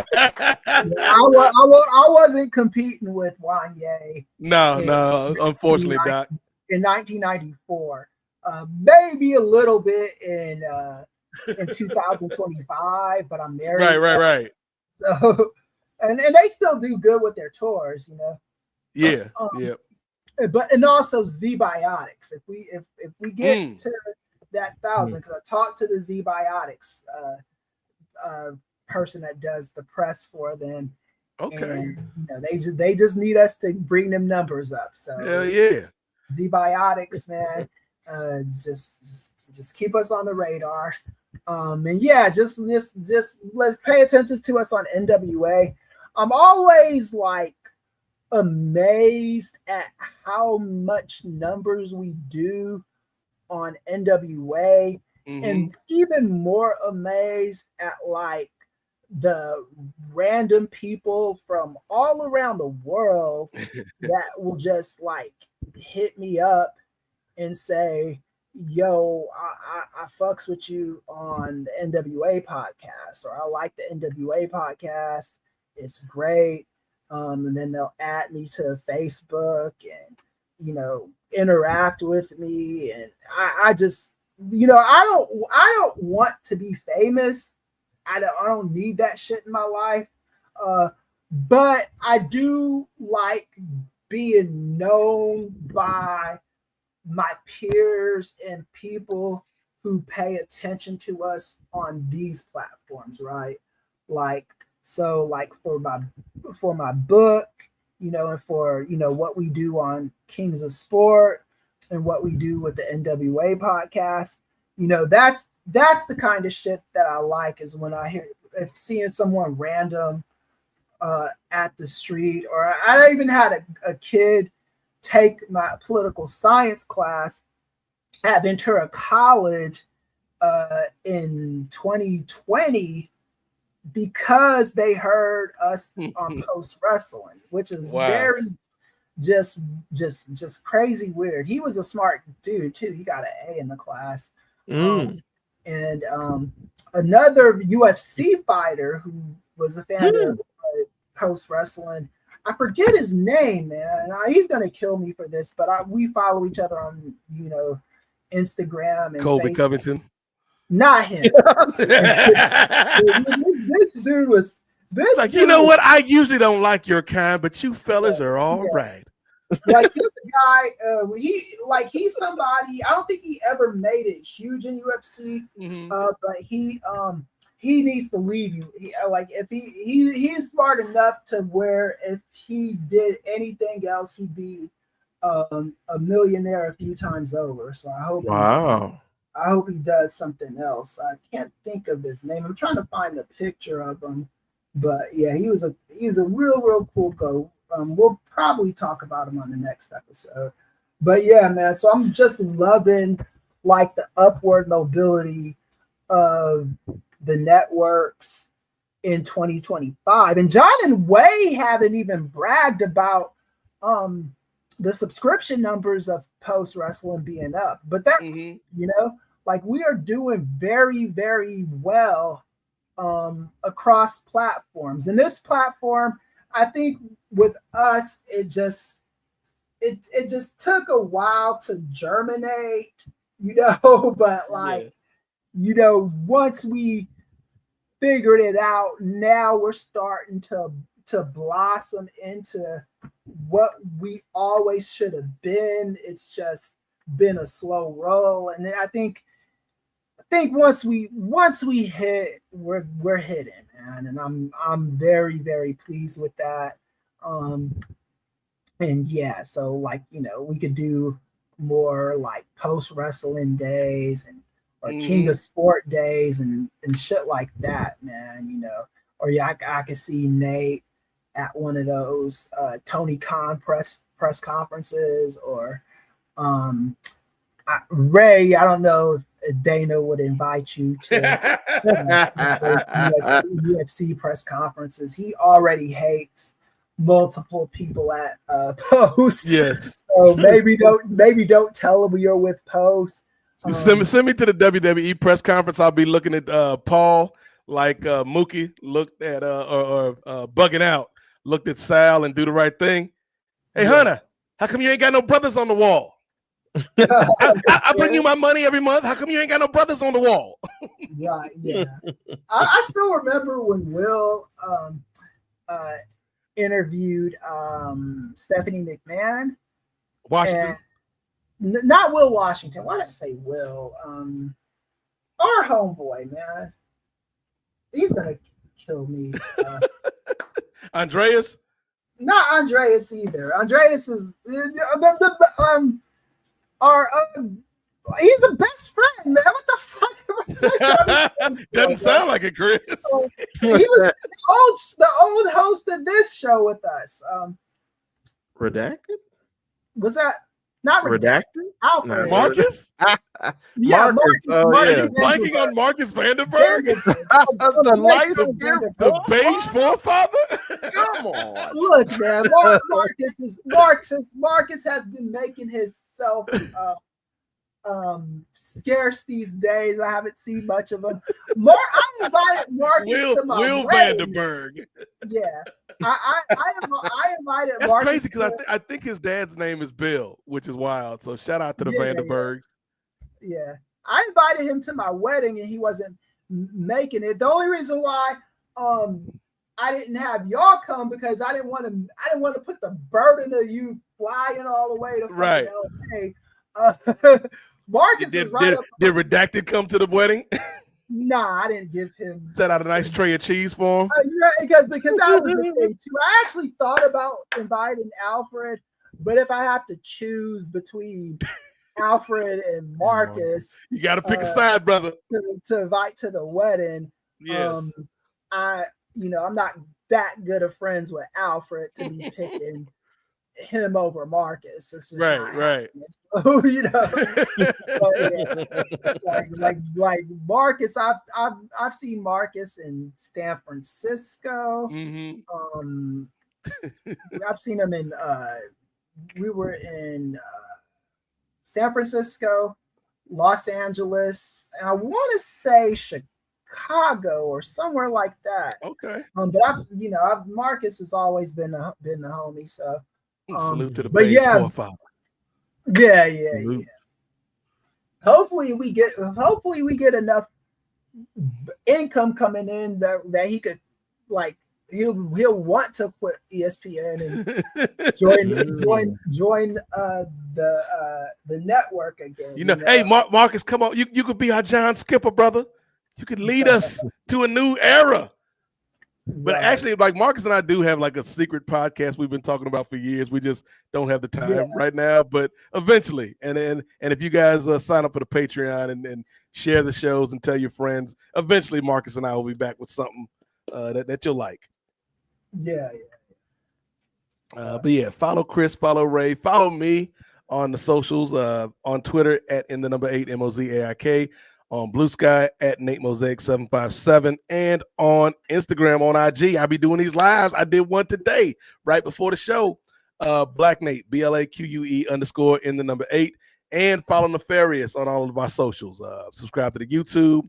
Hit us up on IG, man. Let's get these numbers up again. Not just for the financial gains that can come from the numbers, but because we try to make a good product, man. And we want as many people to hear the content as possible. So that's going to do it. I do have one last WWE note that just came across my feed.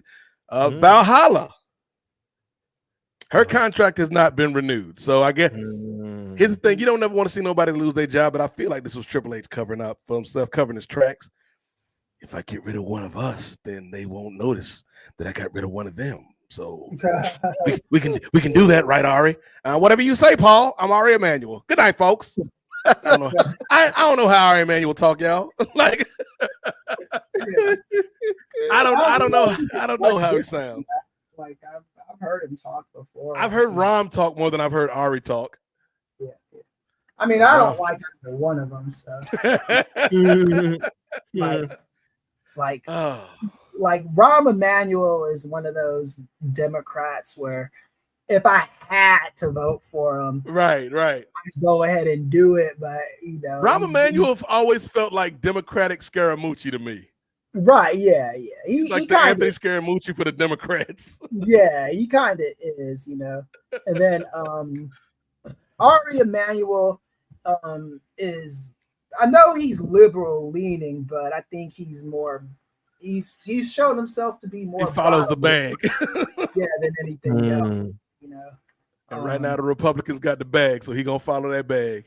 Right, exactly, right. And I think that's just the mentality. We'll talk about that next time, but that's the mentality of all of those things, man. It's like, okay, if Harris would have won, they would have been on Harris, but Trump is the one that won, so that's who they're sucking up to. Yeah. So But we've learned a lot today. We learned about the history of this man, Ron the Truth Killings. We've learned about some of our favorite discontinued fast foods. But maybe most importantly, Ray Williams, we learned how to save a life. Hey, I'm joking, but that phrase song go hard, though. I can't even lie. Yeah. She will do one of two things.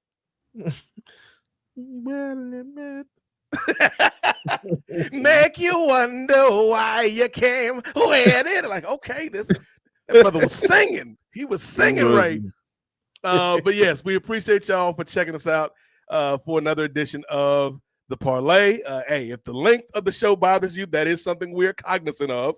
And Ray Williams has taken it upon himself to break the show up and highlight some of the best conversations from these shows in short form. So you can check that out maybe in the weeks to come here on the Kings of Sport YouTube. And again, man, subscribe to the Patreon because we're building something, you know, people like Ray, Chris, myself, Jay, who you heard from earlier, Gerard Brown, Andrew Thompson, Steve Willie, Jennifer Smith, Brittany Monet, Sister Maria, and the maestro, Chinyere Okafor, and others that I'm sure will be joining us as we continue to grow and build this thing.